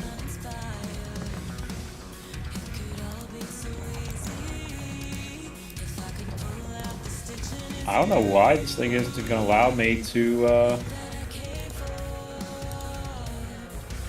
it's not going to allow me to go in game with this. Dan Costello, what's up, man? How are you doing? Nice to see you. We're going to try this a different way, chat. I'm trying to get the game capture up. But it is just like, absolutely not.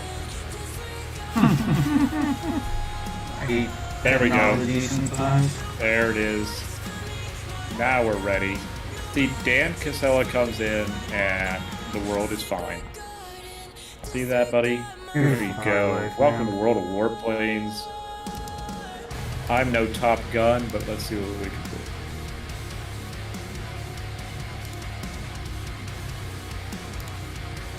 Oh, hello.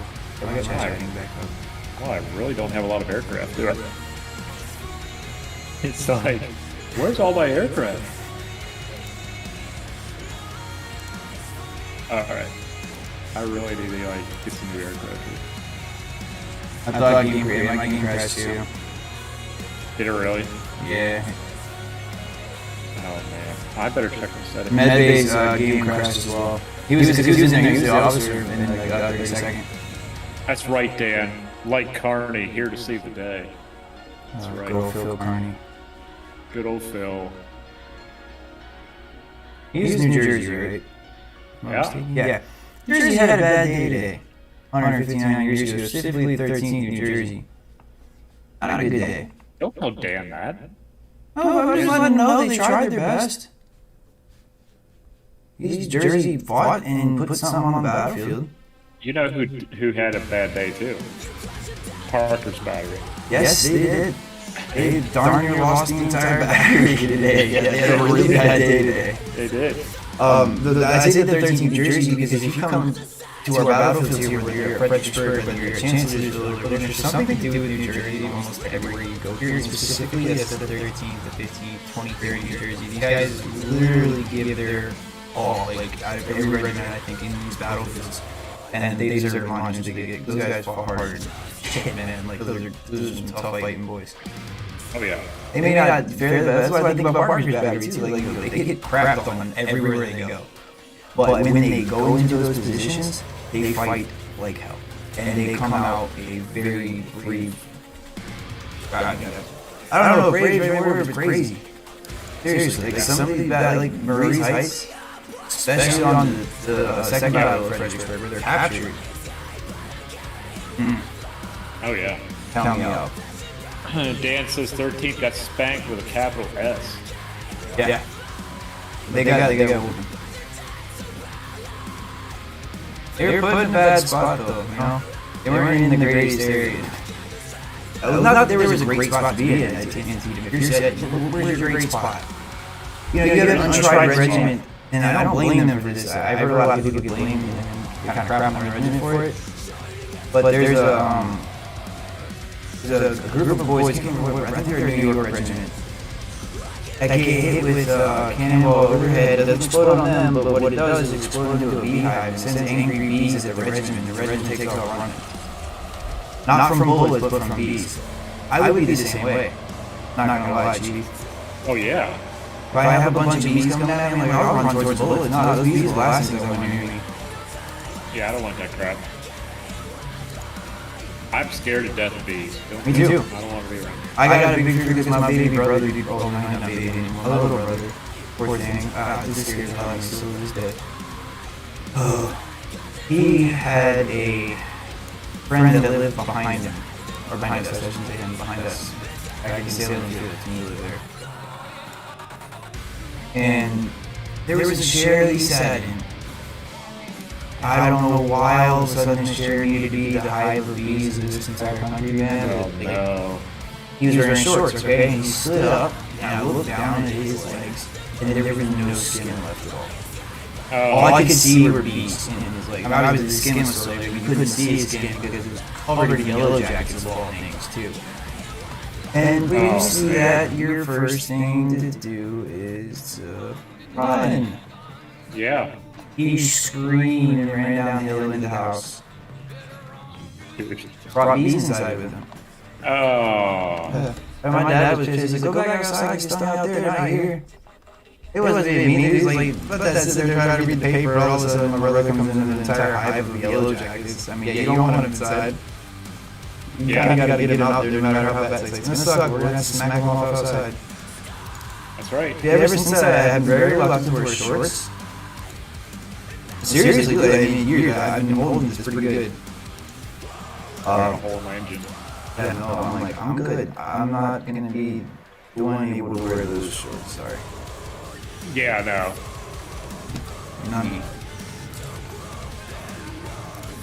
No, thank you.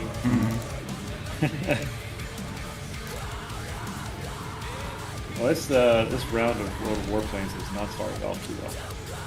It's literally been like 6 months at least since I played this game. So, in other words, I have no idea what I'm doing.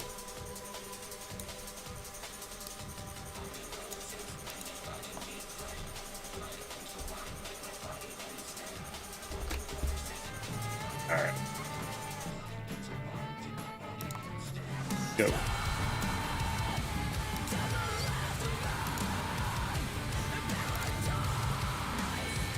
Gotta restart already.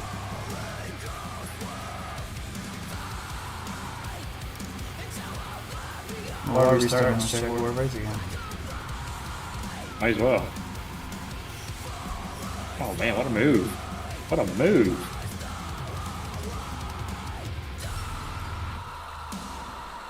What do I have? Tom Cruise on my ass? What's going on here? Tom Cruise. I got Top Gun behind me here. Oh, Top Gun. Yeah.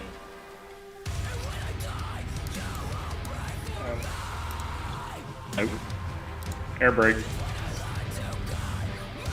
Oh, dude, I am just like, this guy's lighting me up.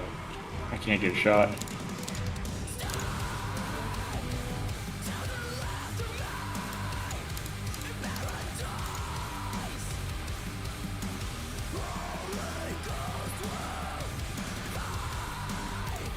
That's how you do it. You just run into him.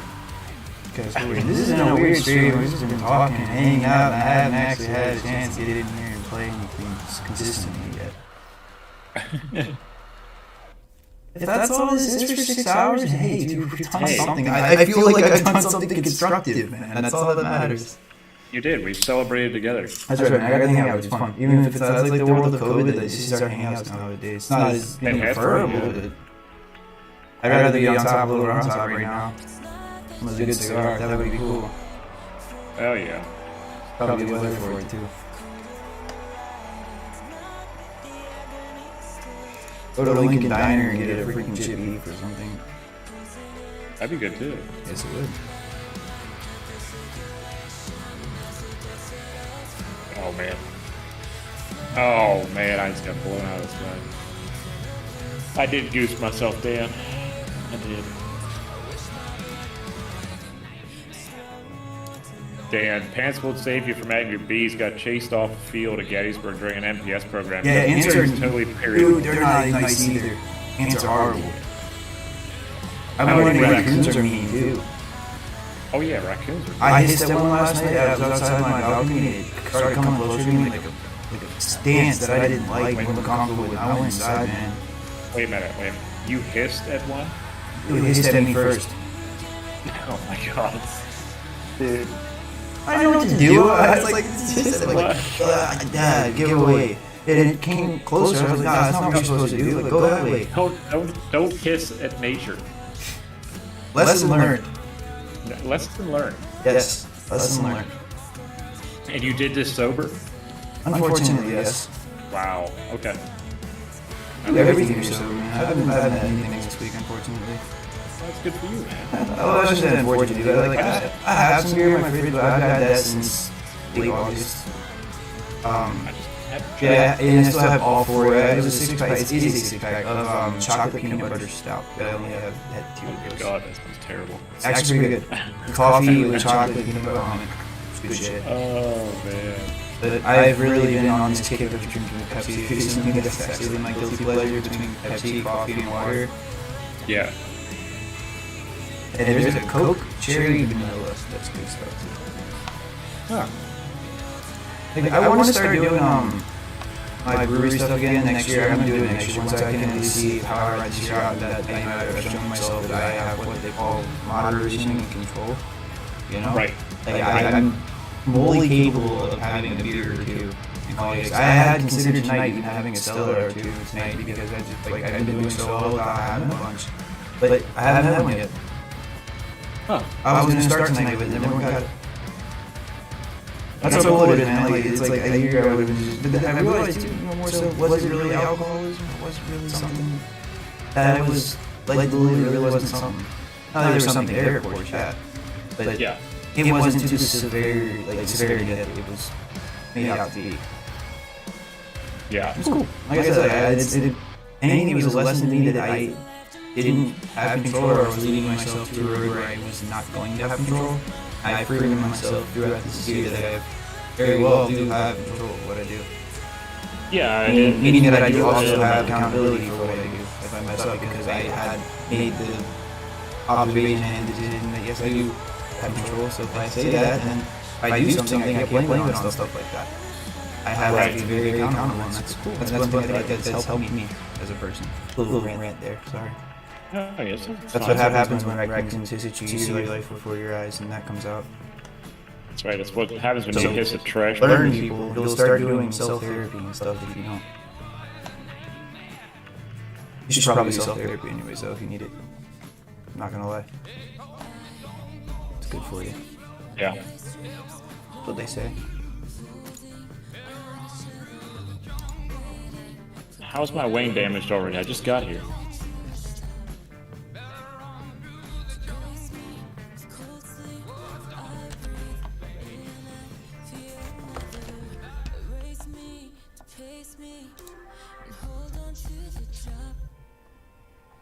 Oh, someone's on my tail.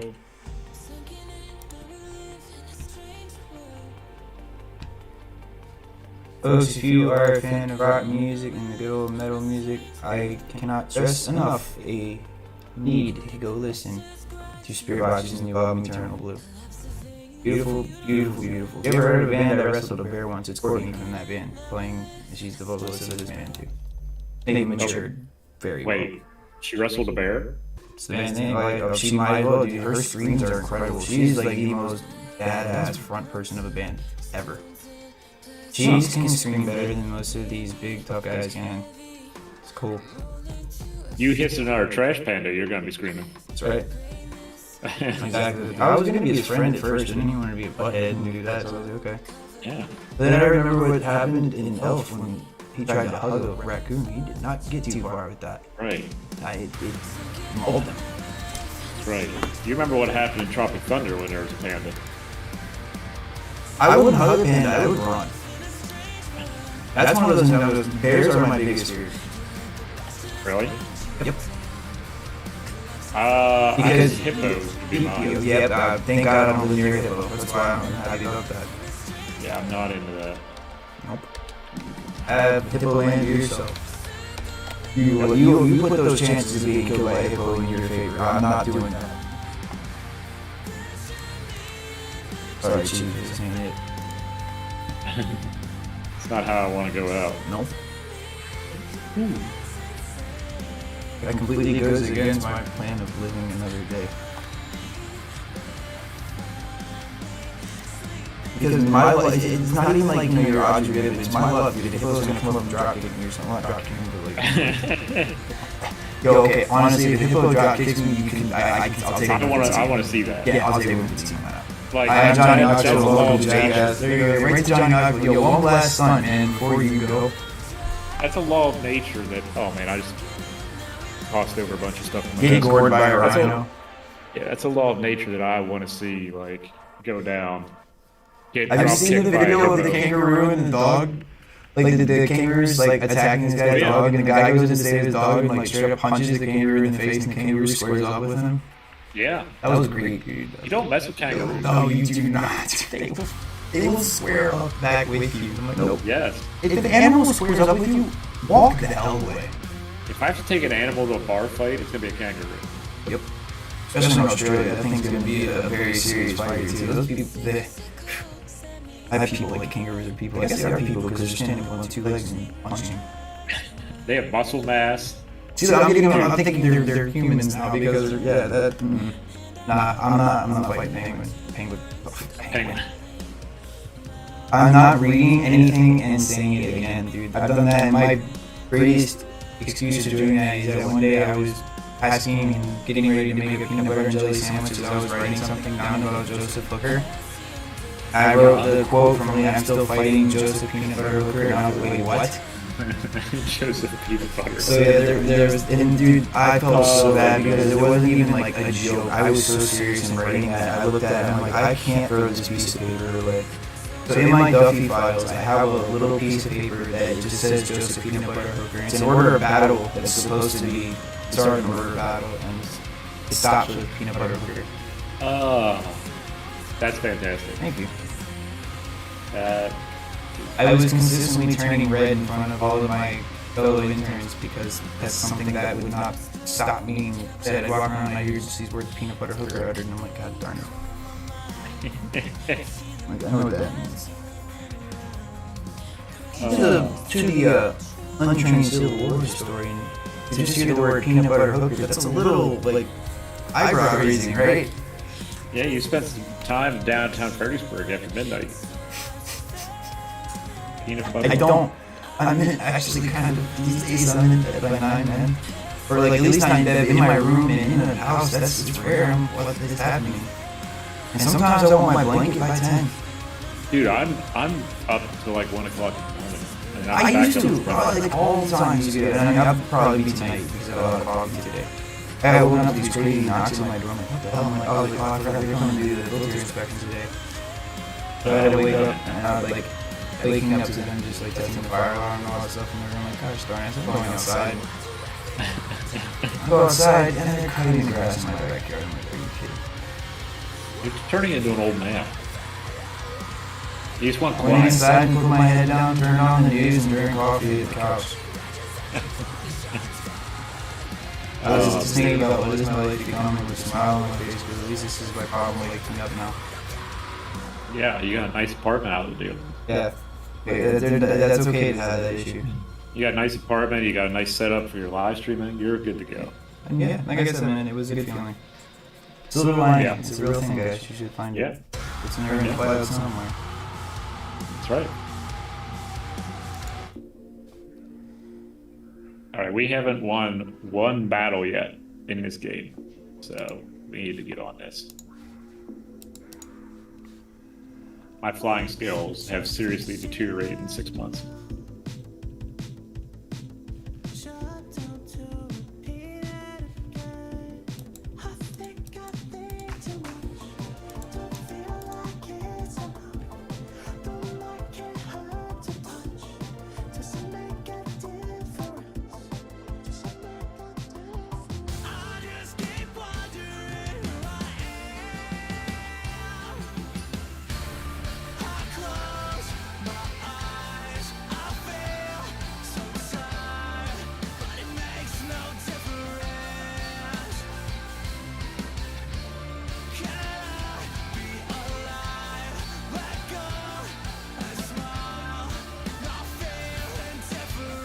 It'll be up all night.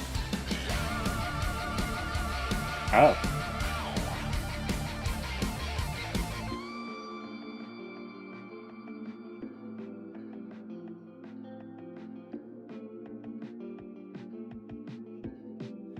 Yeah, you. Yeah, I just need coffee. That's all I need. All I need. Yeah. I'm 40 and I've never eaten candy corn. Nope. I know Jen tells me the same thing. But she likes candy corn. So.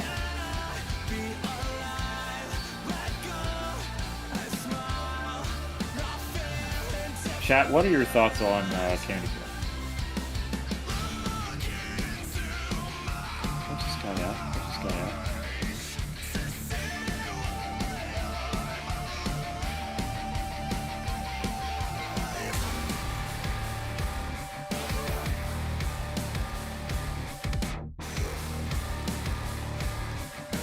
In own or right. Yeah, see if they're up and running now. Yeah, I'll wish in one hand and you know what in the other, and get back to you on which one's fasterly filled. Fasterly filled. There we go. Tyler's using real English today. You know that? There it is. No, that's not it. There it is, baby. Now we're getting the kills. My improper grammar got him kills. Maybe I should start talking just grammatically start incorrect talking- the rest of the night. Start talking gibberish. Okay, no. All you gotta do is speak a sentence. Oh yeah. They didn't call me Mumbles for nothing, man. Mumbles. Mumbles. I'm part of the Mumble Mafia. They're quiet. Now when we start talking like this. Oh, am I gonna get this kill? War of Rights has a 9-minute update. That's a good sign, guys. That's a good sign. Oh, it's in an update? Yes, it is. Yeah, it's a good sign. It's got a 2-minute update. Wow, moving fast. Got some motivation to it. I'm in such a good mood. This is a different stream. I haven't had, like, this is my old school, like, Mr. Oculio streaming type vibe. I love it. I haven't done this in forever. Ooh, I'm gonna hit him out. No, That's no. cool. Ooh. It's not good.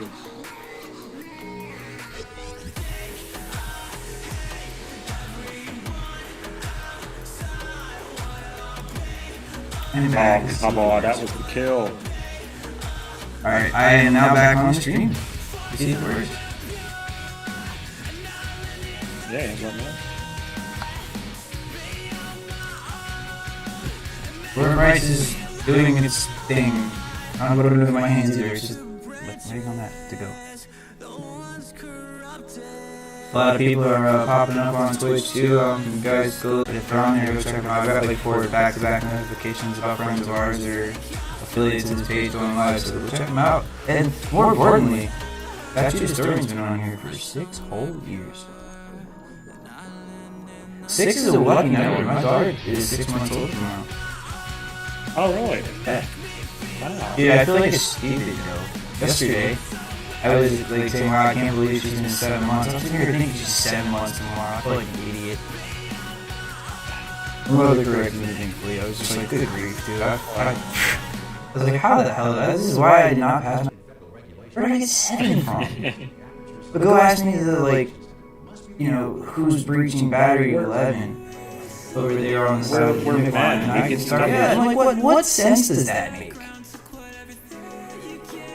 I was We're embarrassed mad. for a We minute. can- I'm not gonna lie to you. Just as a human, I was embarrassed. I was like, I counted an extra month for what? Math class is mean. At least I can make fun of it though. But that's a problem I've struggled with. When I was in school, a lot of the teachers, there were some good ones, but there was also some teachers that weren't really able to deal with the disability I had. And instead of teaching me, they sat me in the hallway and gave me a book. So in one way, they gave me the tools to overcome or adapt to what I don't need to overcome. I still have it, but I don't struggle at all from it, or even show telltale signs of it anymore. It's the reading. I was told that the teachers should see my thousands of books. I read books for religious books, you know what I mean? You know how I am. This is what I do for some reason. It's able to do that, and I was told that I couldn't. I was told that I can't learn that way by doctors. That's not how I'm going to be able to learn at all. It's a non-verbal learning disability. But I can only learn by people speaking and talking to me. So that's what I struggle with, you know, and people have tried to do it with Asperger's. Like, no, it's not, because there's no telltale, none of that is there. It's different. But the thing that I noticed is that it's just labeled backwards. I'm like, no, because when you're out there speaking to me and talking to me, I don't learn diddly squat. the minute I pick up a book and do it for myself, I learn it. That's how I did all the Civil War stuff. I mean, I didn't learn crap going on tours with people. That's why I buy so many books there and get the maps and stuff and go back and do it myself. Because I need to envision that. I mean, your way is awesome, thank you. But the way the traditional approach has always been is just like pick one story, do this. You're not really painting. You're just giving me human stories too. Which now, obviously, I love human stories, but in order for me to get to the point where I could appreciate those, in my mind, I needed to take a couple extra steps because I had that disability. I couldn't just automatically understand it. I needed to break it down. That's how it taught me to study the Civil War. That's what I learned to overcome that disability with, is the way I came about my approach to studying Civil War. You have to understand the build-up to a campaign, right? You can't just open up a Civil War, skip the entire 120, 200-page build-up to political aspects, to human aspects, to whatever. You can't do that. You don't have the full story. You're cheating yourself. And I looked at that as approaching that. So, okay, here I'm reading about the beginning of a battle. That's like taking a step further to having to understand that battle for some. And that was what I needed to do to understand it. I did when I was able to. And that was cool because I used that to overcome that reading problem. And that's how I ended up learning. My schooling and everything. So, interesting fact about me is that I get more knowledge and take in more knowledge by listening to it. So I am an audio learner. Mm-hmm. So I have many books. I have hundreds and hundreds of books, but I use them mainly for reference. And there are very few books where I have read completely cover to cover. I have to listen to it. So I get the audiobook, and I can remember where in the book I heard something from, and then go to it later and find it. So it's a weird kind of a gift in one way, but then when people are like, "Oh, did you read this book?" and I'm like, "No, I haven't listened to it yet." It's just I'm an audio learner. I like audiobooks. I think I used to be very critical and stuff like Kindle and audiobook. I don't know why it was. It was just, I think, trying to be popular and cool and edgy. But when I realized that was just a phase of part of your life, it did time to be. But you get to the reality of those things actually are extremely beneficial, especially when you're a working man. You think you need to do it every day. I can't sit down, unfortunately, and read. I had a chance to do it recently. I've been able to cram so much reading and caught up on so much that I needed to. But you don't always have the time to do that. And for someone like me that loves that and absorbs it like a sponge, that there was a need, I think, to come to terms with, okay, dude, it's hot here. You could light a whole brush fire with all the hot air you're spewing on. That's how good it is.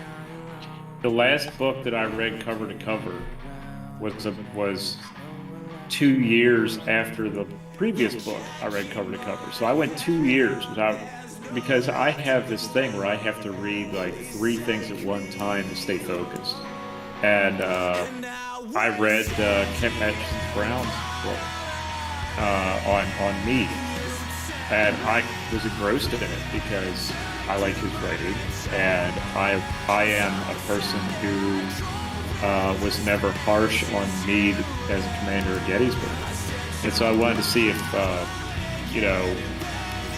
kind of like Brown was sorry to interrupt. Woo! We are freaking in business, dude.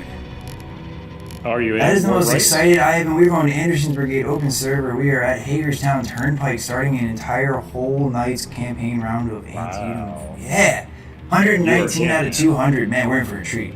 Wow. It got real. And we're loading it automatically. We're here. It's about time. The update worked. Patience, people. I used to think it wasn't real. It pays off. You know how long it took me to grow this mustache? It's not even at its final form yet, but do you know how excited I am to have it? How much tears I shed thinking I was never going to grow a mustache? See? Patience is a good thing. I'm just kidding about the tears in the mustache, right? Totally kidding about that. No.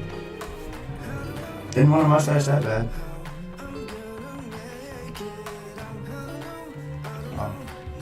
You didn't like the mustache? No, I love it. So happy. I was just nervous on what other people would think, but that's how I do. I got into good frame of mind when I didn't care and just went ahead and did it. I know exactly what you look like, and you're never gonna guess what it is. You look like a 1920s bare knuckle brawler. Yes, see, I was literally joking about Peaky Blinders. I was just like, to my buddy Darren, the other gentleman and unfiltered historian that is extremely helpful in keeping us going and with different types of history. Hey, I said the same thing I said. I did it for you, man. I wanted to look great Peaky Blinders. It does. Looks good. I wish he didn't work over. You guys have to have a conversation or let him interview you for American UK history. He's doing a lot in the UK, man. He's really cool. I think you would really like Darren. Real good guy too. And he's expressed interest in meeting you next time, or he's coming to the U.S. at some point. I'm gonna put him up with me so he doesn't pay for a hotel. And we're gonna travel a lot. Show him Antietam. Oh, 6 Wisconsin too. Sorry. Ooh. Sorry, I have been doing some stuff with 6 Wisconsin today. It's exciting. But yeah, he has expressed interest in meeting you and talking to you, and maybe even doing an interview with you soon. Oh, nice. Yeah, he got Dr. Barton Myers recently on an interview. That was a really good one that they did. Oh, that's cool. And he just casually told my leader, there's a guy about to go out and do an interview with Dr. Barton Myers. Like, oh, just about to have an interview with Barton Myers, alright? Yeah. Okay. Bomb's gone. That's cool as hell.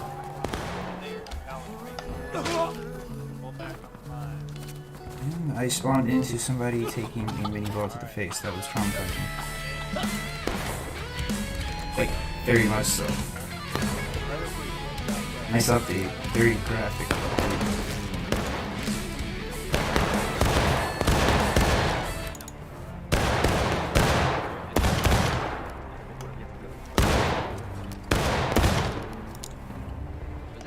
John, I wish you could play War right soon, man. It would be a good day to do it. I need to get back in game. I said I need to get back in the game sometime. You do? It'd be cool to have it, especially now that it's somewhat decent. Yeah. Oh my god, this line battle is beautiful. Beautiful. It's 100 people online. With the 14 Brooklyn and Red Lady, that was guys.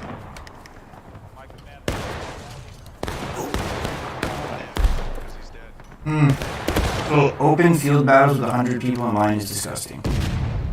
Second.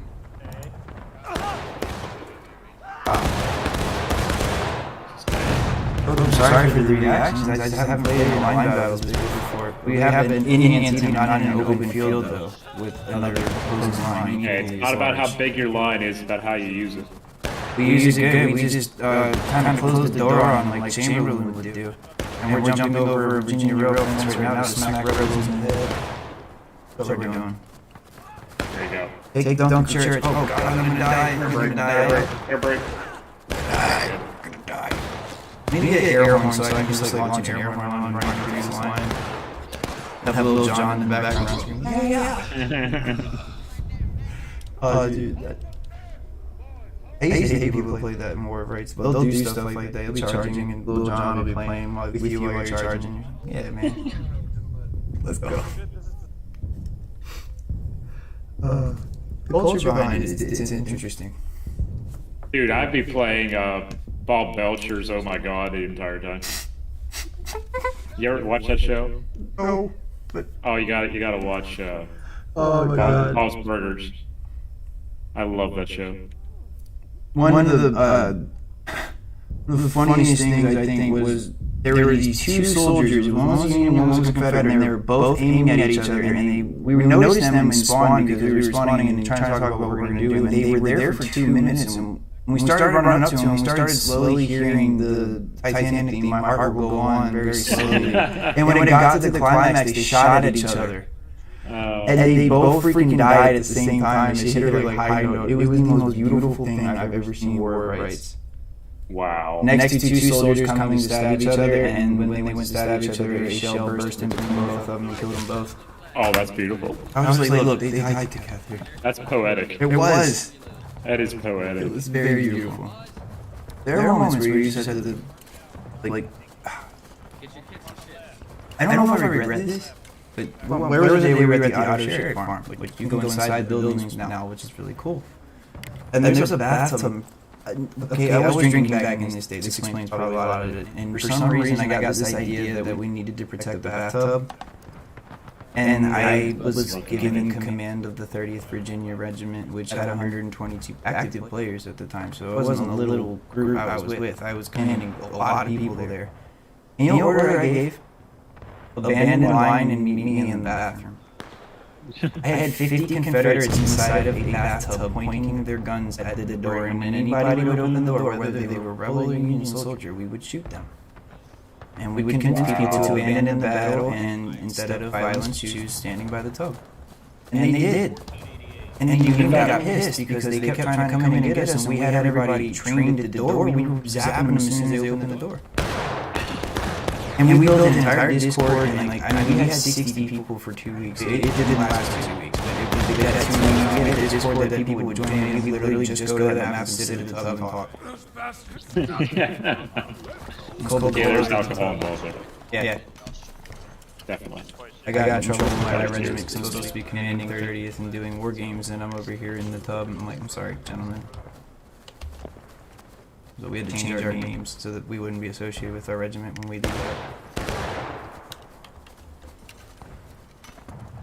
Especially because some people got really dark with it. They started using it real cult, and I'm like, no, this isn't real.